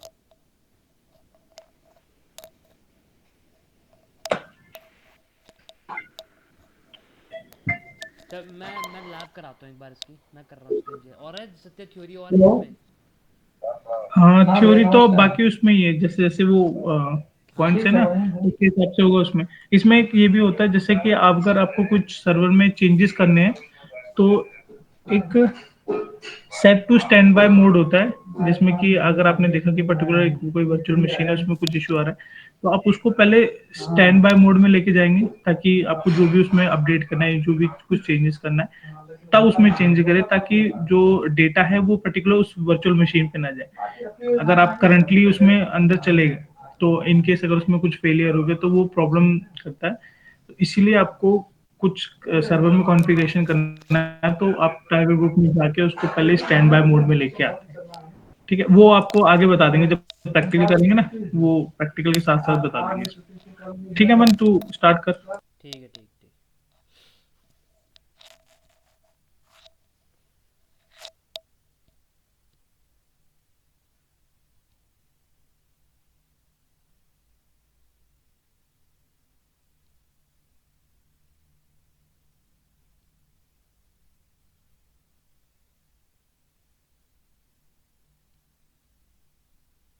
दिख रही है मेरी स्क्रीन, दिख रही है? हेलो? हाँ, अभी तो मन नहीं, अभी नहीं। नहीं दिखी? अब दिख गया। एक मिनट, वो बस एक।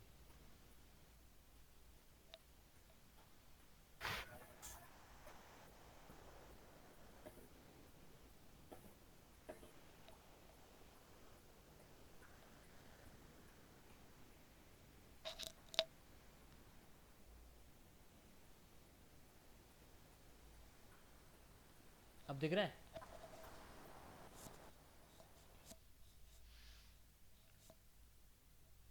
हेलो? स्क्रीन दिख रही है मेरी? हाँ, दिख रहा है, दिख रहा है, दिख रही है स्क्रीन। तो मैं क्या कर हाँ रहा हूँ, हाँ। सबसे पहले एक E0 बना रहा हूँ। ठीक है, जैसे तेरे बनाया था ऑटो स्केलिंग के लिए, सबसे पहले एक मैं वीएम बना रहा हूँ। वीएम की एक इमेज बनाऊंगा। इमेज को बनाऊंगा ताकि मेरा ऑटो स्केलिंग का पता चले कि उसमें क्या एप्लीकेशन इंस्टॉल करनी है जब मुझे नया सर्वर बनाना है। तो इसलिए सबसे पहले मैं एक सर्वर बना रहा हूँ।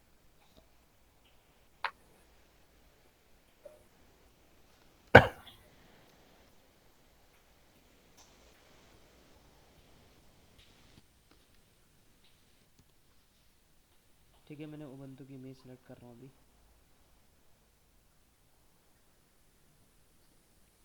ट्वेंटी टू ले रहा हूँ। ओके,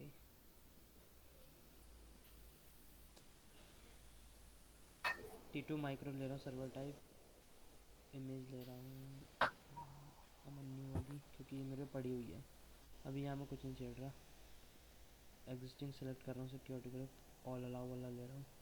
स्टोरेज में कुछ नहीं की चल रहा। पेयर की पेयर की पेयर में जो है ना, वो क्या की पेयर को तू इमेज बोल रहा है क्या? नहीं नहीं, मैं कह रहा हूँ एग्जिस्टिंग की पेयर ले रहा हूँ मैं। मतलब जो मेरे पड़ी है मैं ओके, उसको ले रहा हूँ। अगर मेरे पे नहीं पड़ी होती तो मैं नहीं बनाता, ताकि मैं CLI से लॉगिन कर पाऊँ अपने सर्वर में। ओके। सिक्योरिटी ग्रुप मैंने ऑल अलाउ वाला ले लिया। स्टोरेज मेरी 8 GB है। और मैं एक सर्वर लॉन्च कर रहा हूँ।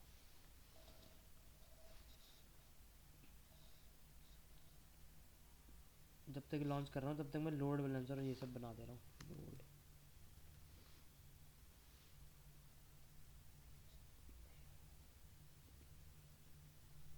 क्या बोलना है उसको, तब तक मैं बना रहा हूँ लोड बैलेंसर। टारगेट ग्रुप बना देता हूँ सबसे पहले।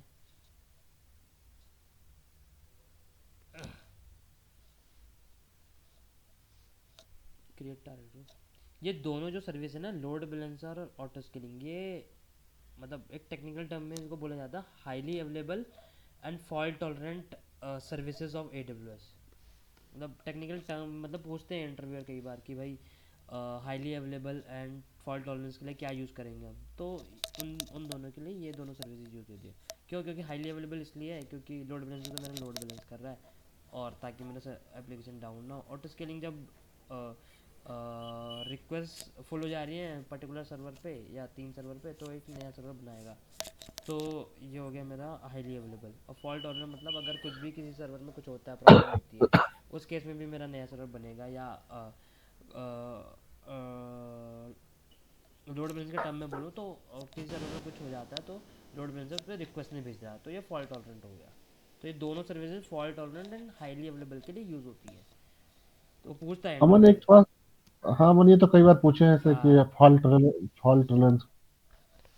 फॉल्ट टॉलरेंस मतलब जैसे नाम से ही समझ रहे आ रहा है कि फॉल्ट अगर हो गया तो आप टॉलरेट कैसे करोगे उसको, मतलब कुछ भी प्रॉब्लम आ गई तो हाँ उसको बचोगे कैसे। उससे बचने के लिए हाँ हाँ हमारे पास AWS में दो सर्विस हैं। ऑटो स्केलिंग कैसे बचा रहा हमें वो, कि भाई जब भी मेरे सर्वर वो लोड बढ़ रहा है तो नया सर्वर बना देना ऑटो स्केलिंग। लोड बैलेंसर क्या कर रहा है कि पर्टिकुलर एक सर्वर पर रिक्वेस्ट में जाके 3 मल्टीपल पे जा रहे हैं ताकि लोड डिस्ट्रीब्यूटेड रहे। तो ऐसे ही इसलिए ये इनको फॉल्ट टॉलरेंट हाईली स्केलेबल मतलब 24/7 आपकी एप्लीकेशन अप है। अमन मैं एक थोड़ा सा ना ये देखो एग्जांपल शेयर कर देता हूँ, जिससे मुझसे एक बहुत बड़ी कंपनी वाला पूछा था यही वाला क्वेश्चन। हाँ, बताना बताना हमें भी कुछ। ये देखो इसमें जो नीचे लिखा हाउ टू डिजाइन, कहाँ ये पे? देखो ये आ गया ना, ये देखो ये वाला सिलेक्ट किया चैट में सिलेक्ट। ये क्या है? ये मुझसे पूछा था कि इसकी देखो दिया ना, यही पूछा था कि how would you design and implement the application to scale it. अच्छा, writing and efficient and user code for the development team is using Node.js application that need to handle large volume.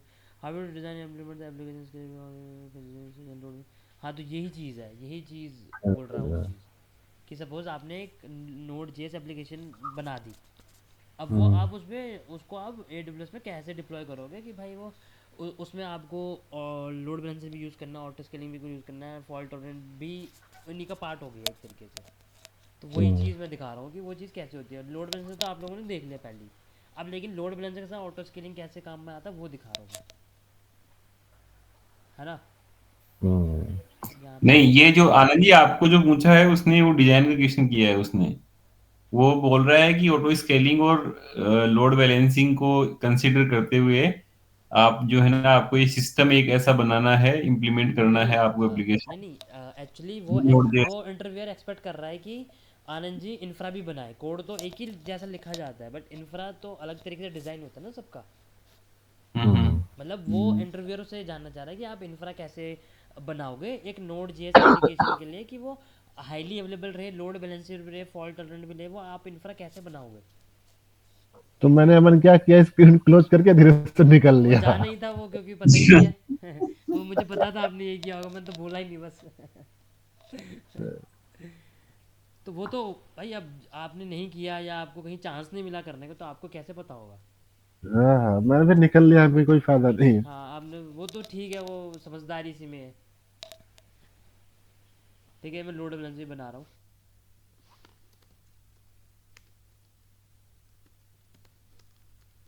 अमन यहाँ पर हम जब पिछले बार जब load balancer बना रहे थे तो number of instance select more than one select कर रहे थे, यहाँ पर एक ही लेंगे। अभी मैं एक ही ले रहा हूँ। अभी मैं अभी ठीक। क्या करूँगा कि इमेज से बनाऊंगा ना नई सर्वर। अच्छा वहां पे लेकिन एक ही से बना देते थे।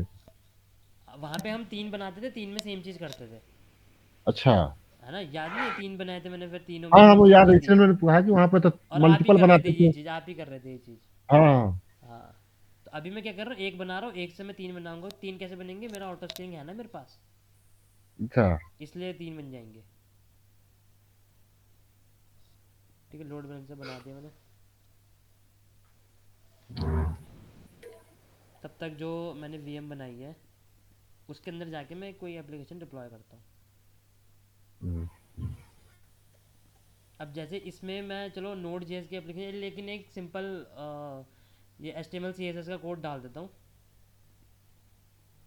अमन ऐसा नहीं सोचता कि हम छोटा सा एक नोट का कोड लिख के दे वो चला जाए वहीं पे। वो उसके लिए चला जाए मतलब वो लिखना पड़ेगा ना, अभी तो यहाँ कुछ सेटअप ही नहीं हो रखा। अच्छा वो नोड इंस्टॉल करना पड़ेगा। वो हर चीज़ मैन्युअली करनी पड़ेगी। क्या तो रहा हूँ, जहाँ ठीक CI/CD है समझ पाइपलाइन गया। होती है ना, वो ऑटोमेट होता है सारा ये चीज़। कि आपने यहाँ से कोड लिखा, वहाँ पे सर्वर पे आ गया, समझ रहे हो। कल दिखा दिए तो ये तो। ये पाथ में दिखाऊंगा हाँ। ये, और ये CI/CD पाइपलाइन कैसे वर्क करती है।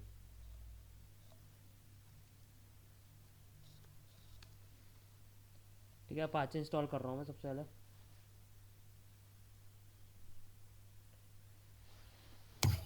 स्क्रीन नहीं दिख रही है, उन्हें वो शायद एक विंडो सेलेक्ट की हुई है। अच्छा, मैंने एक विंडो सेलेक्ट की, रुको।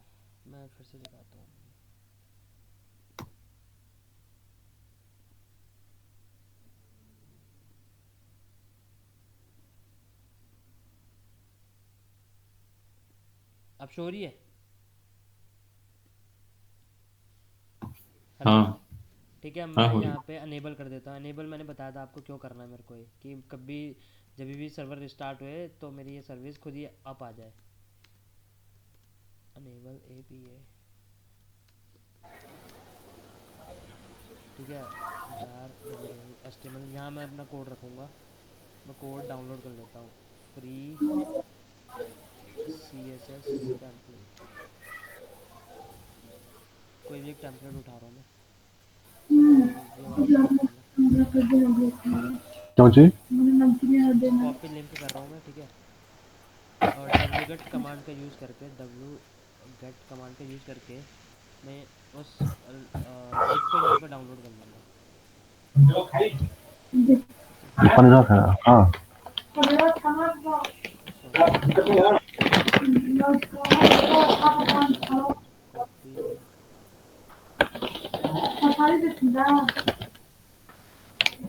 चलिए। चलो ये डाउनलोड हो जाएगी।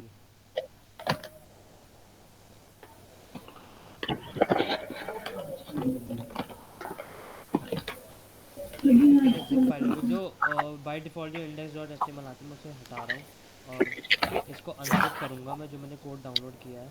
कार्निवल कह रहा है अनजिप इंस्टॉल नहीं है, तो अनजिप मुझे इंस्टॉल करना पड़ेगा। अनजिप का पैकेज, अनजिप का पैकेज मैंने इंस्टॉल किया तभी जाके अनजिप होगी। जैसे हम विंडोज़ में विंडरार यूज़ इंस्टॉल करते हैं तब जाके वो अनजिप होता है, जिप होता है, वैसे इसमें बहुत ये होगा। लग खाता रहने का।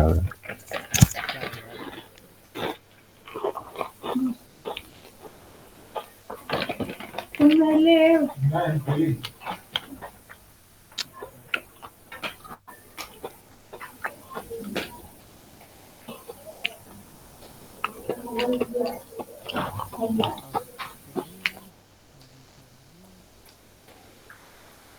थोड़ा मैं यहाँ से कर देता हूँ।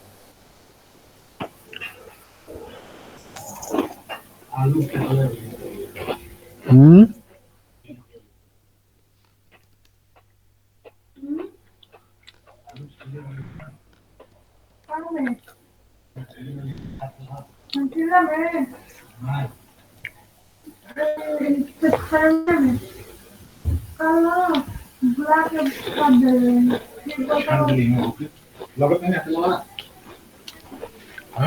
यहाँ से लॉगिन नहीं हो रहा तो मैंने CLI से कर दिया। तो देखो CLI से जब मैंने लॉगिन किया तो मेरी पम की यूज़ में आई यहाँ पे। हाँ भाई, यहाँ पे ये पैम की मैंने अपना नाम दे रखा है। तो जब आप CLI से यूज़ करोगे तो आपको पैम की चाहिए होगी, या तो यूज़र एक बना हुआ आना चाहिए, उसका पासवर्ड पता होना चाहिए। तभी इसमें यूज़र नहीं बनता, उसमें पैम वाले बनते हैं। यूज़र आपको VM के अंदर जाके बनाना पड़ता है। तो ठीक है, अनजिप कर रहा हूँ मैं। Unzip carnival, unzip carnival.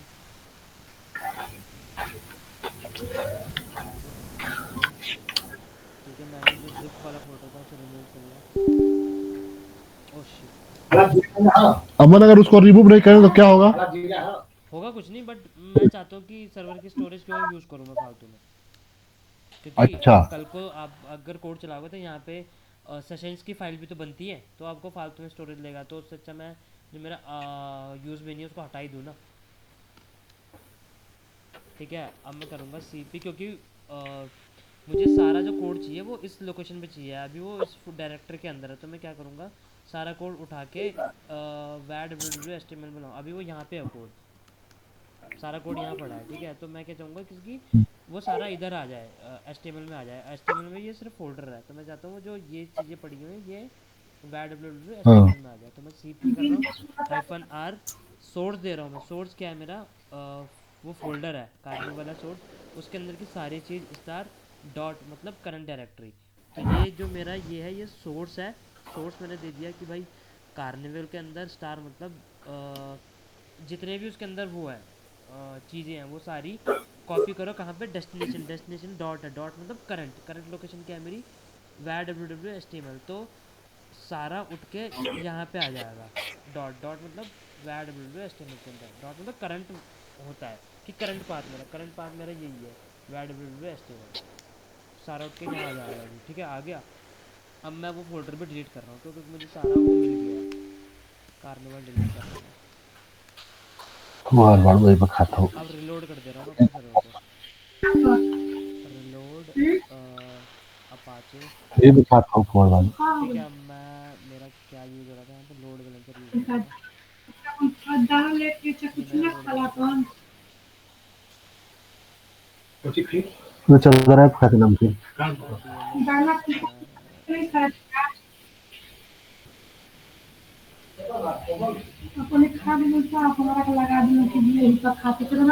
DNS ठीक है, तो ये मेरा खुल गया। ठीक है, अब मैं क्या करूँगा, सपोज अब जहाँ ना वाह। जहाँ जहाँ ना और वो CI/CD पाइपलाइन नहीं होती है, तो वहाँ पे ऑटो स्केलिंग कैसे यूज़ कर रहे हैं अभी मैं वो बता रहा हूँ। ठीक है,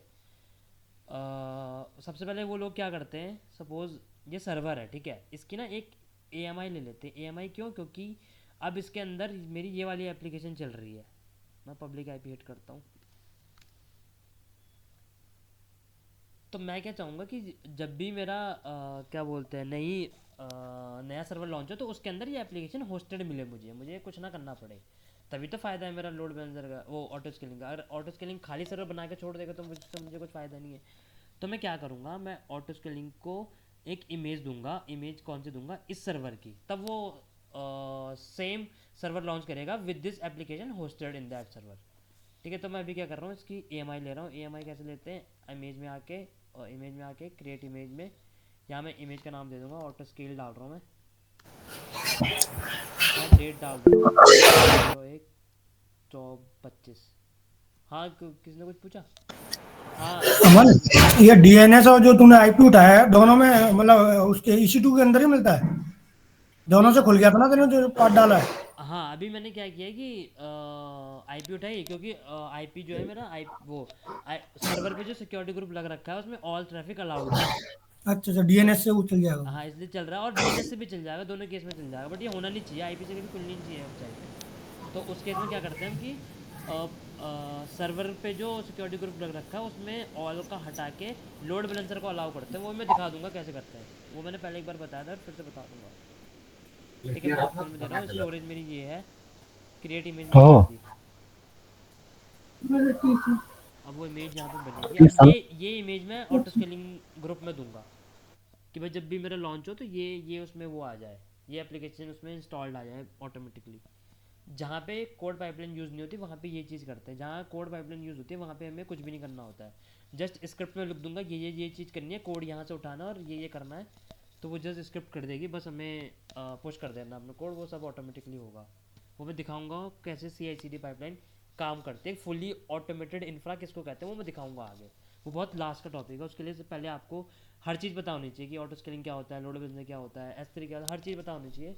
तब जाके वो कॉन्सेप्ट आता है। ऑटोमेट तभी करोगे ना जब आपको मैनुअल पता है हर एक चीज़ का। तो जब तक मैनुअल नहीं जानोगे तो ऑटोमेशन का कुछ फ़ायदा नहीं है। तो इसलिए पहले मैनुअल, फिर बाद में CI/CD पाइपलाइंस, जो कि ऑटोमेट करती है हमारे कोड डिप्लॉयमेंट प्रोसेस को। ठीक है, ये बन रही है अभी, तब तक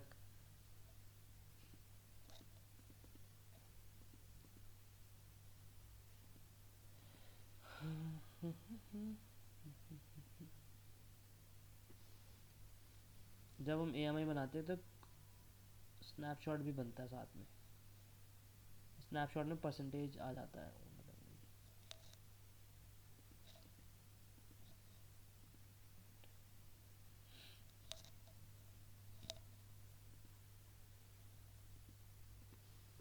अमन वॉल्यूम से भी तो स्नैपशॉट बनता है ना। पर शो नहीं हो रहा है, एक मिनट को, प्राइवेट, एक मिनट ना।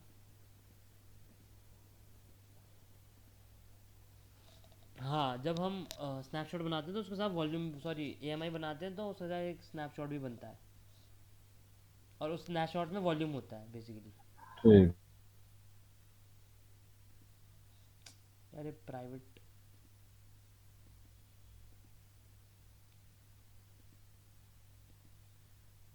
हाँ ये रहा वो स्नैपशॉट जहाँ आ रहा है पेंडिंग। ये जब 100% होगा तब जाके मेरी AMI बनेगी। तो जब भी हम एक AMI बनाते हैं उसके साथ स्नैपशॉट भी बनता है। टाइम नहीं लेना चाहिए यार, ज़्यादा GB नहीं है इसमें तो।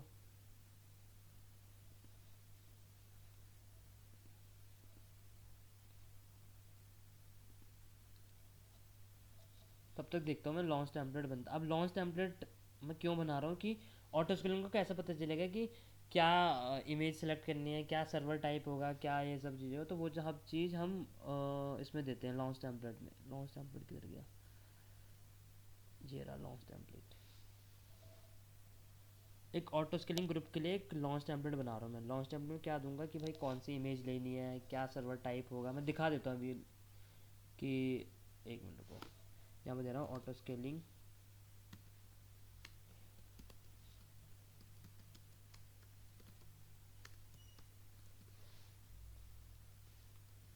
डिस्क्रिप्शन डाल दे रहा हूँ। एक टैग वैग, सपोज आपको किसी दूसरे ऑटो स्केलिंग लॉन्च टेम्पलेट से ये वाला लॉन्च टेम्पलेट बना, तो आप वहाँ पे सोर्स सेलेक्ट कर सकते हो कि इस वाले से नया बन जाए। ये मैं दिखाऊंगा कैसे कैसे यूज़ करना है। अब देखो यहाँ पे इमेज मांग रहा है, तो माई इमेज में मैं वाली इमेज दूंगा जो मैंने अभी बनाई है, ये रही वो इमेज। ठीक है, ये इमेज मैंने दे दी। अब जब भी मेरा ऑटो स्केलिंग नया सर्वर बनाएगा तो इस इमेज का यूज़ करेगा। इस इमेज में मेरा ये सब चीज़ इंस्टॉल है जो ये चल रहा है। तो फाइनली मेरी एप्लीकेशन, मुझे कुछ नहीं करना पड़ेगा, वो जस्ट मुझे सर्वर के अंदर इंस्टॉल मिल जाएगी। ठीक है, इंस्टेंस टाइप कौन सा चाहिए वो मैं बता रहा हूँ कि मुझे T2 माइक्रो चाहिए। की पेयर कौन सा चाहिए, मैं बोल रहा हूँ कि ये वाली की पेयर मेरी पड़ी है तो मुझे ये वाली की पेयर दो। सबनेट और ये सब हम बाद में देंगे। सिक्योरिटी कोड कौन सा होना चाहिए उस नए सर्वर का जो बनेगा, तो मैं बोल रहा हूँ कि यही वाला होना चाहिए जो मेरे पे ऑलरेडी पड़ा हुआ है, ऑल वाला। EBS वॉल्यूम कौन सी होनी चाहिए, वो वही वाली मिलेगी जो AMI के साथ अटैच्ड है। मतलब AMI के साथ भी एक EBS वॉल्यूम अटैच होती है, मैं दिखाता हूँ। AMI,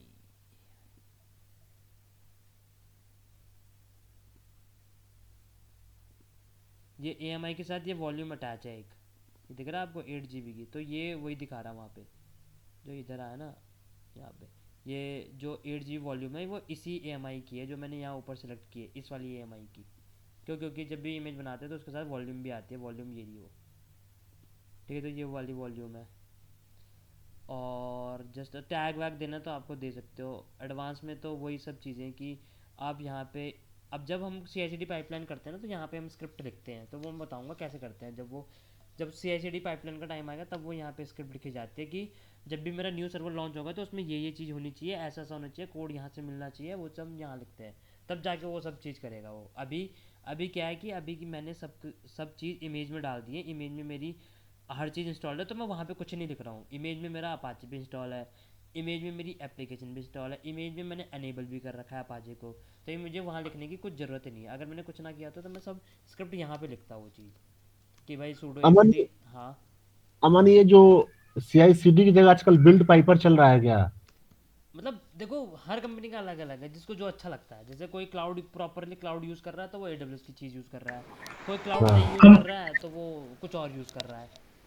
हेलो अमन, हाँ ये जो ये हमारे यूजर डेटा होता है ना, यहाँ पे हम स्क्रिप्ट मेंशन करते हैं तभी वो चलती है। हाँ, मैं वही तो कह रहा हूँ, लेकिन अभी अभी मेरी मेरी हर चीज़ तो AMI में है ना, तो मैं कुछ नहीं डाल रहा हूँ वहाँ पे। वो सी यहाँ आई सी कोई डी जरूरत नहीं है वो, हाँ ठीक। वो CI/CD जब यूज़ करते हैं तब यहाँ पे वो सब चीज़ आती है, तो वो आगे आगे बताऊँगा मैं।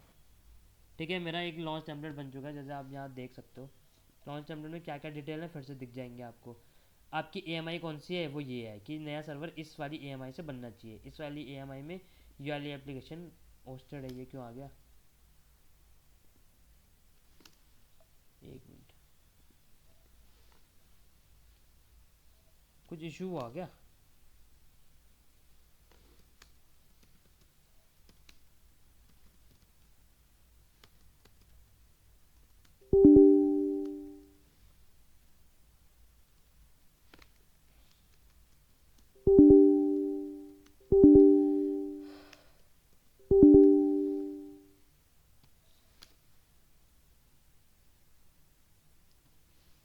एक मिनट देना, तो कुछ छेड़ा भी नहीं, पता नहीं कैसे बंद हो गया।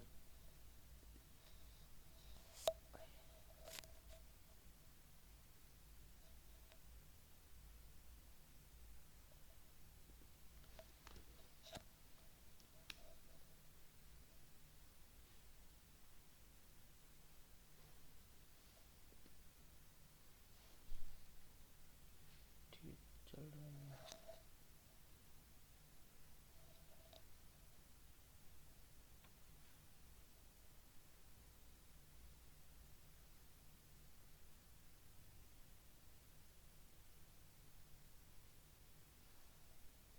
ठीक है, देख दो आईपी से क्या हुआ इसको।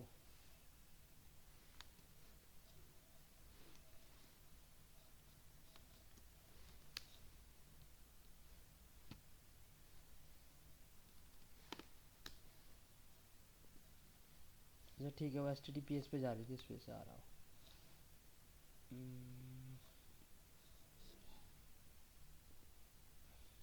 ठीक है, तो ये मेरा इमेज का नेम है, ये मेरा सर्वर बनेगा। ठीक है, अवेलेबिलिटी जोन मैंने कुछ नहीं डाल रखा, जो अवेलेबिलिटी जोन मिलेगा उसमें लॉन्च कर देगा। की पेयर ये होगी उस नए वाले सर्वर की, सिक्योरिटी ग्रुप ये होगा। स्टोरेज यहाँ पे क्यों नहीं आ रहा, क्योंकि स्टोरेज मेरे यहाँ से लेगा AMI से, जो मेरी AMI में जो स्टोरेज है वो वाली उठा के दे देगा वो, इसलिए यहाँ पे स्टोरेज में कुछ नहीं आ रहा। ठीक है, टैग्स जो आपको टैग्स यूज़ करने इंटरफेसेस में भी, मतलब जो बाय डिफ़ॉल्ट आएगा वो ये रहेगा। और ये जो एडवांस सेटिंग है वो यूज़र डेटा वाली और ये सब चीज़ें कि एक सर्वर में IAM रोल आएगा कि नहीं आएगा, ये सब चीज़ें वो हैं, ये आगे की आगे पता चलेगा आपको ये सब क्या होता है। कुछ मॉनिटरिंग है, कुछ काम काम के बताया तो मैं, जैसे क्या है, कोई है क्या, एक ये है काम का कि जब भी आपका एक नया सर्वर लॉन्च होगा तो उसमें एक रोल आता है, तो रोल को कुछ परमिशन होती है। तो अगर EC2 कुछ परफॉर्म करना चाहेगा, सपोज EC2 कुछ डेटा S3 पे अपलोड करना चाहेगा, तो वो विदाउट इस रोल के कर नहीं पाएगा। तो ये चीज़ एक इम्पॉर्टेंट होती है। बाकी इसमें होस्ट नेम क्या होगा उस सर्वर का, ये चीज़ ये तब इम्पोर्टेंट होती है जब आप कोड में होस्ट नेम यूज़ कर रहे हो, वरना इसका कोई यूज़ नहीं है। बाकी ये प्रोटेक्शन के लिए यूज़ होता है कि कोई गलती से स्टॉप ना कर दे VM को, ये सब चीज़ें, ये धीरे धीरे आप देखोगे तो पता चल जाएगा आपको। ठीक है, बाकी इसमें है नहीं ऐसा कुछ। अब ये लॉन्च टेम्पलेट अब मुझे ऑटो स्केलिंग में यूज़ करनी है कि जब भी मेरा नया सर्वर बने तो इस ऑटो स्केलिंग का, इस लॉन्च टेम्पलेट का यूज़ करके नया सर्वर मेरा बने। तो मैं अभी जा रहा हूँ ऑटो स्केलिंग ग्रुप में। ठीक है, क्रिएट ऑटो स्केलिंग ग्रुप कर रहा हूँ मैं। ऑटो स्केलिंग ग्रुप का नाम दे रहा हूँ यहाँ पे ऑटो, यहाँ दे देगा अमन ऑटो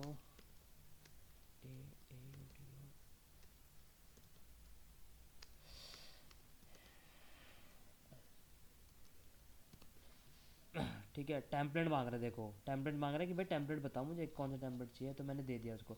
इसमें वर्जन्स भी होते हैं, सपोज जो मैं आगे दिखाऊंगा वर्जन किस काम के हैं, अभी अभी रहने देता हूँ उनको। वो सब दिखाने लग गया कि भाई ये है, ये सब चीज़ें आ गई इसमें, ये सर्वर टाइप रहेगा।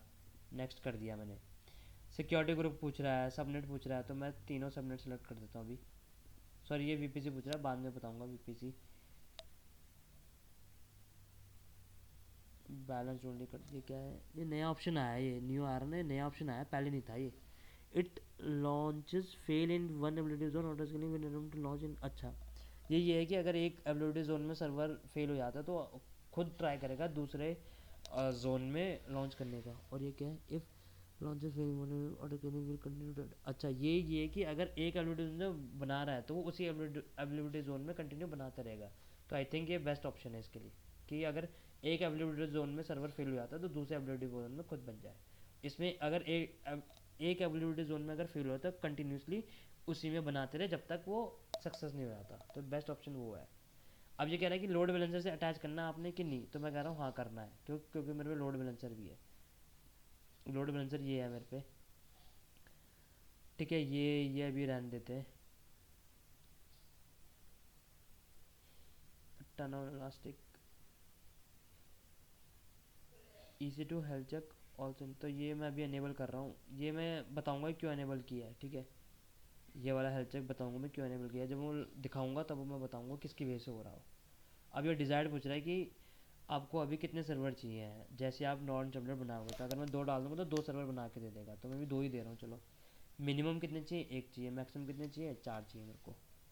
अब स्केलिंग पॉलिसी पूछ रहा हो कि अब अगर आपको कोई भी स्केलिंग पॉलिसी नहीं चाहिए तो आप ये सेलेक्ट करो, और अगर आपको कोई स्केलिंग पॉलिसी चाहिए तो ये सेलेक्ट करो। सपोज़ कंपनी में आपको ये वाली मिलेगी, क्यों, क्योंकि इसमें आपको वो CPU वाली पॉलिसी मिल जाती है कि अगर CPU मेरा 50% से ज़्यादा रहा, देखो ये है ना कि अगर CPU मेरा 30% से ज़्यादा रहा तो मेरा एक नया सर्वर लॉन्च हो जाएगा।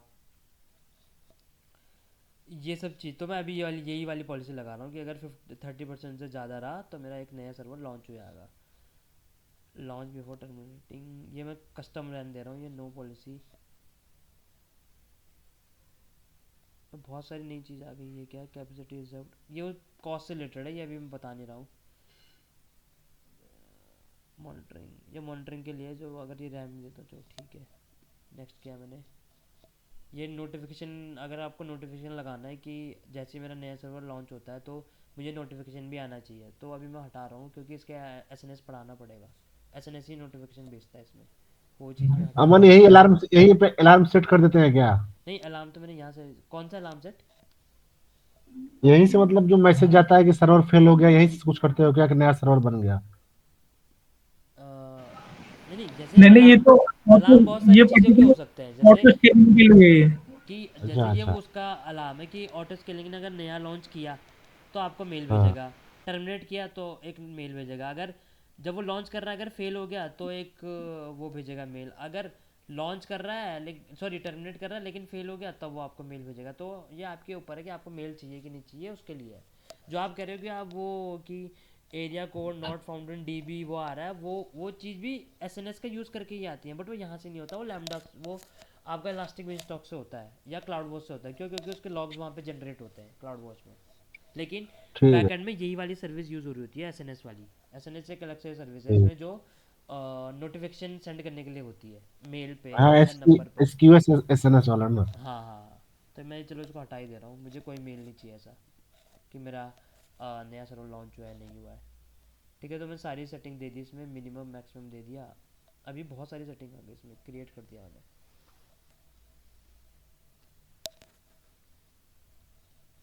क्या हो गया इसको? क्रिएट हो रहा है।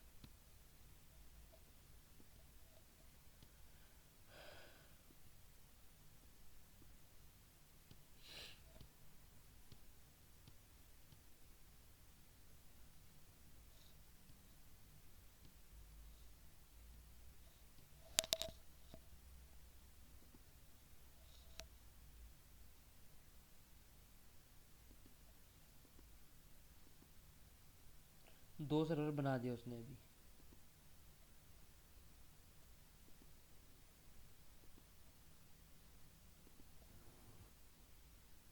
एक मैं देखूँगा टारगेट ग्रुप में अटैच हुआ है कि नहीं।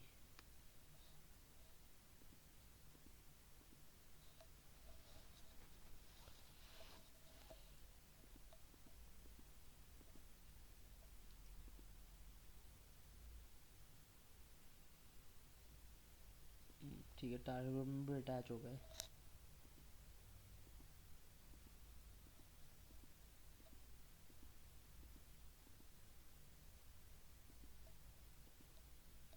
इसको मैं हटा देता हूँ, डी रजिस्टर कर देता हूँ इसको। अगर मैं डी रजिस्टर कर दूंगा तो इसमें रिक्वेस्ट नहीं आएगी फिर।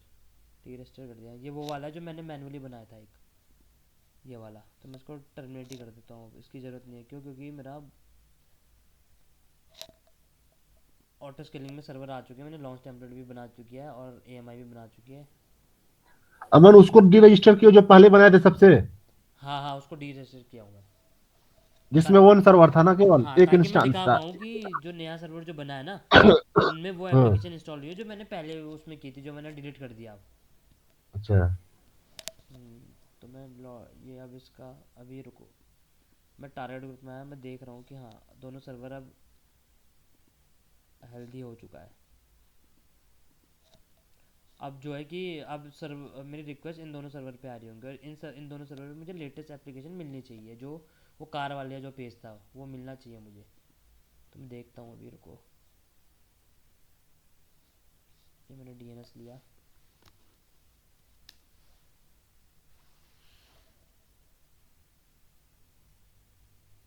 ठीक है, अब मैंने पुराना वाला सर्वर डिलीट मारेंगे, लेकिन ऑटो स्केलिंग ने क्या किया उस लॉन्च टेम्पलेट का यूज़ करके। और ये क्या आ रहा है, रिफ्यूज टू कनेक्ट, ये एच पे जा रही है आई थिंक। हाँ, ये एच पे जा रही है। ये ब्राउज़र की सेटिंग की वजह से हो रहा है ये।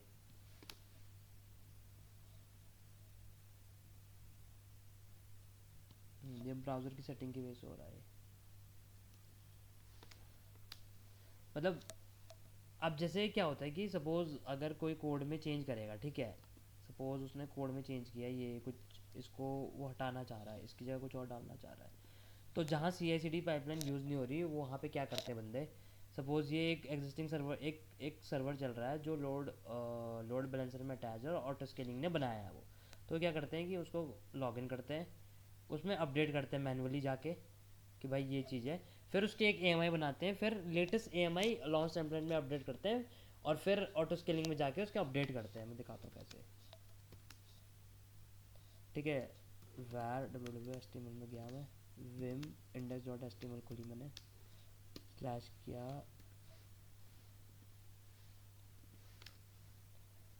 और रुको, get, क्या था इसका नाम,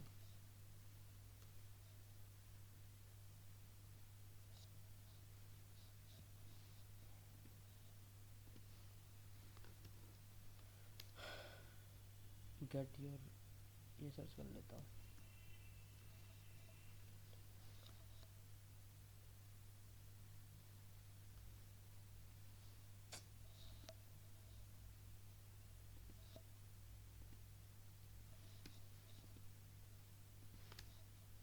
ठीक है, मैं सपोज ये चेंज कर लेता हूँ, यहाँ पे कुछ भी लिख देता हूँ।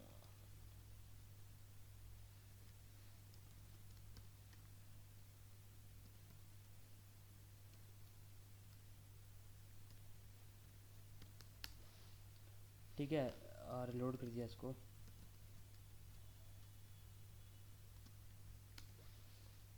ठीक है, मैं लोड बैलेंस का DNS यहाँ हिट करता हूँ, तो एक पेज में मुझे अमन वाला दिखेगा, एक पेज में दूसरा कुछ दिखेगा। चलो ये तो पुराने वो दूसरे सर्वर पे गई है, ये अमन सोंटियाल वाले में गई है, ये फिर अमन सोंटियाल वाले में गई है, ये दूसरे वाले में गई है। तो वो क्या करते हैं, सपोज एक में उन्होंने कोड चेंज कर दिया, अब लेटेस्ट कोड कौन सा था, ये अमन सोंटियाल वाला, ये अमन सोंटियाल वाला। तो वो क्या करते हैं, इसको जहाँ पे CI/CD पाइपलाइन नहीं रहती वो इसमें क्या करते हैं, कौन से में मैंने चेंज किया था, इसमें चेंज किया था मैंने 81 वाले में। चलो 81 197 81, इसकी लेटेस्ट AMI बनाएंगे, फिर से इसमें जाएंगे AMI बनाएंगे। ठीक है, ये मैं सेलेक्ट नहीं कर रहा, उसकी वजह से रिबूट हो जाता है इंस्टेंस, तो जो एप्लीकेशन में चल रही होगी थोड़ी देर के लिए बंद हो जाएगी, तो मैंने उसे डिसेबल कर दिया रिबूट इंस्टेंस वाले को। अब मैं डालूंगा यहाँ पे लेटेस्ट AMI। ठीक है, डेट डाल दूंगा आज की जानने के लिए कि ठीक है इस दिन चेंज हुआ था इसमें। ठीक है, एक लेटेस्ट इमेज बना दी, क्रिएट इमेज कर दी। अब मैंने नई इमेज तो बना दी है, लेकिन ऑटो स्केलिंग वाले में मैंने अपडेट नहीं किया है, तो उसके लिए मुझे क्या करना पड़ेगा, मुझे लॉन्च टेम्पलेट में आएगा, क्योंकि मेरा सर्वर जो है लॉन्च टेम्पलेट बना रहा है, तो मैं लॉन्च टेम्पलेट में आऊँगा। ठीक है, उसमें इस पर क्लिक किया मैंने, उसमें मैं क्या करूँगा, मॉडिफाई मतलब एक नया टेम्पलेट बनाऊंगा। नया टेम्पलेट क्यों बनाऊंगा, क्योंकि मेरा कोड अपडेट हुआ है, नया टेम्पलेट बनाया मैंने। सब चीज़ में एज इट इज़ रहने दूंगा, सोर्स में मैं 1 वाला वर्जन रहने दूंगा जो मुझे पुराना वाला है, सिर्फ एक चीज़ अपडेट करूंगा मैं इसमें। सोर्स में मैंने वो वाला रखा है जो मेरा पुराना वाला था, लेकिन मुझे उसमें एक चीज़ चेंज करनी है जो कि AMI है। अब मैं यहाँ पे AMI सेलेक्ट करूँगा, कौन सी वाली, नई वाली जिसमें मैंने कोड चेंज किया है। आके ये लेटेस्ट AMI, अब पहले मेरी ये वाली AMI यूज़ हो रही थी, अब मेरी लेटेस्ट AMI यूज़ हो रही होगी, तो मैं ये अपडेट करूँगा। अब जब मेरा नया सर्वर ऑटो स्केलिंग जो नया सर्वर लॉन्च करेगा वो इस वर्जन का यूज़ करेगा। मैं बता देता हूँ कैसे। ठीक है, यहाँ डिफ़ॉल्ट वर्जन 1 है और लेटेस्ट वर्जन 2 चल रहा है मेरा। पहले वर्जन में मेरा ये वाला था, ये वाला चल रहा था गेट डिज़ायर वाला। सेकंड वर्जन में मेरा अमन सोंटियाल वाला चल रहा है। लेकिन अब मुझे क्या चाहिए कि लोड बैलेंसर वो ऑटो स्केलिंग नया सर्वर लॉन्च किया तो उसमें ये वाला है, ना कि दूसरा वाला। तो उसके लिए मैंने क्या किया, सबसे पहले मैंने लॉन्च टेम्पलेट का एक नया वर्जन बनाया, मॉडिफाइड टेम्पलेट। ठीक है, उसमें एक लेटेस्ट AMI दे दी थी और कुछ नहीं किया, सिर्फ जस्ट यहाँ पे एक लेटेस्ट AMI दे दी थी मैंने। पुरानी जो मेरी यूज़ हो रही थी वो ना दे के, एक मिनट, माई AMI में गया था मैं, वहाँ पे मैंने पुरानी दे के लेटेस्ट AMI दे दी थी और नया टेम्पलेट नया वर्जन क्रिएट कर दिया था, क्रिएट टेम्पलेट वर्जन। अब जब मैं यहाँ पे जाऊँगा मुझे 2 वर्जन दिखाई देंगे। यहाँ पे आया मैं, वर्जन्स किधर है, ये वर्जन्स, तो ये चेंजेस भी दिखाएगा कि पहले वर्जन में आपकी ये वाली AMI थी, सेकंड वर्जन में आपकी AMI चेंज हो गई, यहाँ पे AA0 वाली है और यहाँ पे दूसरी वाली है 228 वाली है। अब भाई ऑटो स्केलिंग ग्रुप को कैसे पता चलेगा कि इस वर्जन 2 से मुझे नया सर्वर बनाना है, या लेटेस्ट वर्जन से मुझे नया सर्वर बनाना है। क्यों? क्योंकि लेटेस्ट वर्जन मेरा यही है जो 2 वाला है। लेटेस्ट वर्जन में टू आ रहा है ना, तो इसका मतलब मेरा ये है कि लेटेस्ट वर्जन 2 है। अब लेकिन ऑटो स्केलिंग को कैसे पता चलेगा कि मुझे नया जो सर्वर क्रिएट करना है वो 2 वर्जन से क्रिएट करना है, ना कि 1 वाले से। क्योंकि अगर मैं यहाँ पे जाके मैं ऑटो स्केलिंग पे अगर गया और मैंने यहाँ पे डिजायर्ड काउंट अगर 3 कर दिया अभी, तो जो मेरा नया सर्वर जो बनेगा उसमें अमन सोंटियाल वाला कोड नहीं आएगा, उसमें ये वाला का आएगा, दूसरा वाला। क्यों? क्योंकि मैंने लॉन्च टेम्पलेट में अभी अपडेट नहीं किया है। मैं दिखा देता हूँ। अगर मैं देखो, लॉन्च टेम्पलेट है मेरा, ये ऑटो स्केलिंग में गया, मैं लॉन्च टेम्पलेट में गया, वहाँ पे मेरा वर्जन कौन सा यूज़ हो रहा है? डिफ़ॉल्ट वाला मेरा कौन सा है? 1 वाला। 1 वाले में क्या चल रहा है मेरा? 1 वाले में ये वाला चल रहा है, ये वाली EMI है। ये वाली EMI किसके? जिसमें ये वाला कोड था। तो अगर इस केस में मैं नया सर्वर लॉन्च करूँगा तो उसमें कौन सा कोड मिलेगा मुझे? ये वाला कोड मिलेगा, ये वाला कोड मिलेगा, ना कि अमन सोंटियाल वाला। तो उसके लिए मुझे क्या करना पड़ेगा? मुझे ऑटो स्केलिंग में आना पड़ेगा, यहाँ पे एडिट करना पड़ेगा। ठीक है, मैं वर्जन यहाँ पे सेलेक्ट करूँगा कि मुझे वर्जन डिफ़ॉल्ट नहीं चाहिए, मुझे हमेशा लेटेस्ट वर्जन चाहिए। कि जैसे ही मैं लॉन्च टेम्पलेट में कोई वर्जन अपडेट करूँ तो उस लेटेस्ट वर्जन का यूज़ करके मेरा नया सर्वर लॉन्च हो। तो ये याद रखना, जब भी आप ऑटो स्केलिंग यूज़ कर रहे हो उसके साथ लॉन्च टेम्पलेट लग रखा है, तो जब भी आप लॉन्च टेम्पलेट अपडेट करो तो ये जो वर्जन वाला सेक्शन है ये हमेशा लेटेस्ट हो, ये कोई पर्टिकुलर उस पर सेट ना हो। अगर ये पर्टिकुलर उस पर सेट होगा तो उसी वर्जन का यूज़ करके ये नया सर्वर बनाएगा। तो मैं यहाँ लेटेस्ट कर रहा हूँ और यहाँ अपडेट कर देता हूँ। हाँ, हाँ सर, हाँ बटाल जी बताइए। मैं ये बोल रहा था कि आज के लिए इतना ही रखते हैं, अगर बाकी भी एग्री करते हैं तो, हाँ क्योंकि बस अभी ये, मेरे को हाँ बहुत ज़्यादा हो थोड़ा ऐसे जाएगा, ही। हाँ, हाँ हाँ हाँ, इतना ही रखते हैं। इतने ही रखे। हाँ, और फिर इसका क्योंकि कल अब प्रैक्टिकल सब हाँ भी कल जो है किया ना कल जाएगा। ऊपर या से तो जा कल रही है। सीधा प्रैक्टिकल करा दूंगा, थ्योरी भी हो गई ना आज इस वजह से। हाँ, हम्म। हाँ तो ठीक है, फिर कल ये चीज़ मैं फिर से कराऊंगा, ऐसे कोई दिक्कत वाली बात नहीं है। ठीक है ठीक है ठीक। हाँ, क्योंकि मुझे लग ही रहा था ज़्यादा हो रहा है, मैंने कहा चलो ख़त्म हाँ, कराते हैं। अब कुछ समझ में ही नहीं आ रहा, तुम कर रहा है वो ठीक है, पर बस समझ में नहीं आ रहा कि क्या हो क्या रहा है जल्दी जल्दी। हाँ वही है ना वो, क्यों? क्योंकि मैं ये सोचा था कि बस देख लूँ उसको ख़त्म करा के, बट ठीक है। कल कर लेंगे हम, जो हाँ बचा ये, हुआ है एक बार वापस से भी समझ लेंगे कि हाँ क्या ये फिर एक्चुअली। ये 2 बार रिवीजन भी हो जाएगा। थोड़ा हम्म। थोड़ा तो हल्का फुल्का तो आ ही गया होगा कैसे कर रहे हैं। हम्म। तो जो मैं अभी सारा रिजोर्ट डिलीट कर देता हूँ ताकि बिल बिल ना आए मेरा। एक चीज बताओ अमन, हाँ जैसे एक जो है वेबसाइट जो है, एक तो कुछ थर्ड पार्टी टूल्स होते हैं जहां पर डायरेक्टली जाकर तुम कोई भी डोमेन परचेज करो और सीधा का सीधा वेबसाइट पे तुम्हें एक टेम्पलेट मिल जाता है, हाँ और सीधा का सीधा तुम डोमेन कहीं भी शेयर करो, डोमेन पे सीधा लाइव हो जाता है। हाँ हाँ हाँ एक खुद का जैसे कोई एचटीएमएल पेज बनाकर खुद से एडब्ल्यूएस की रिसोर्स लेकर खुद से उसको होस्ट करे कोई एक पर्टिकुलर डोमेन पे, हाँ तो हाँ। कौन से वाले में जो है वो एक तो नॉर्मल एचटीएमएल अगर मेरे को बनाकर अगर मेरे को होस्ट करना है तो उसमें कितना पैसा लग जाता है, एक मिनिमम सर्वर के साथ में, मिनिमम चीजों के साथ में कितना पैसा आता है महीने का?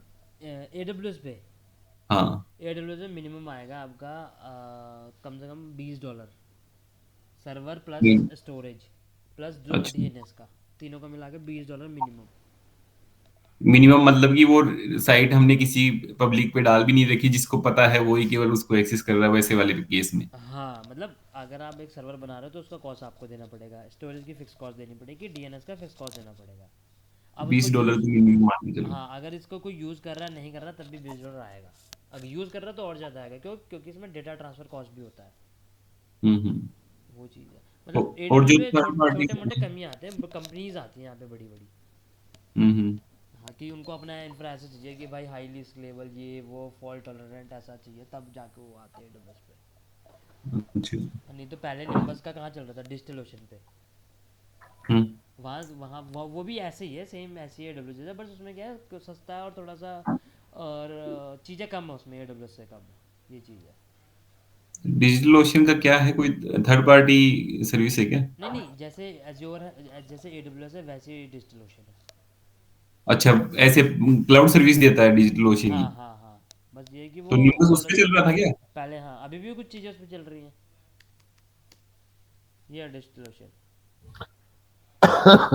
इसकी प्राइसिंग भी ये है। तो नहीं है? क्या जी, जैसे ये बोल रहा है कि अगर आप एक ड्रॉपलेट मतलब यहाँ EC2 है, ये ड्रॉपलेट मतलब वही होता है, $4 मिनिमम दे देगा आपको, मतलब मिनिमम रिसोर्स $4 में आपको अरे दे देगा। जब वो ऐसी वेरिएशन नहीं है, खुद के सर्वर्स हैं, खुद के डेटाबेस सब कुछ हाँ, है इसका ऐसा। सब जैसे AWS का है वैसे ही है, बस ये थोड़ा सा इसमें कम सर्विसेज यूज़ में है और थोड़ा सस्ता है AWS से।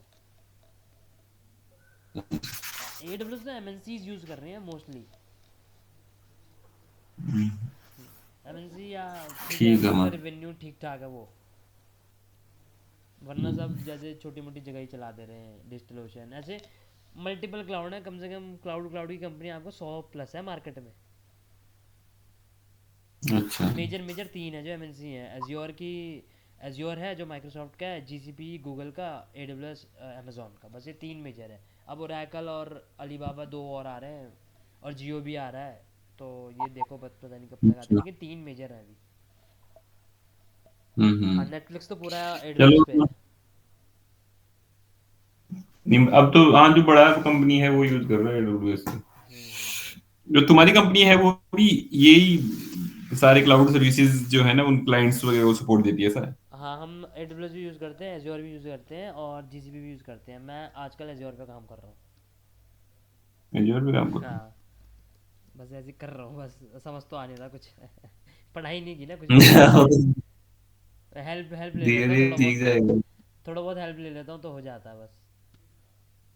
हाँ, वही है। हम्म, ये है। चलो ठीक है, अमन ड्रॉप करते हैं, बाकी उन्हें शायद ड्रॉप कर लिया, हम दो ही बचे हैं। अच्छा, हम दो ही हैं, चलो ठीक है ठीक है।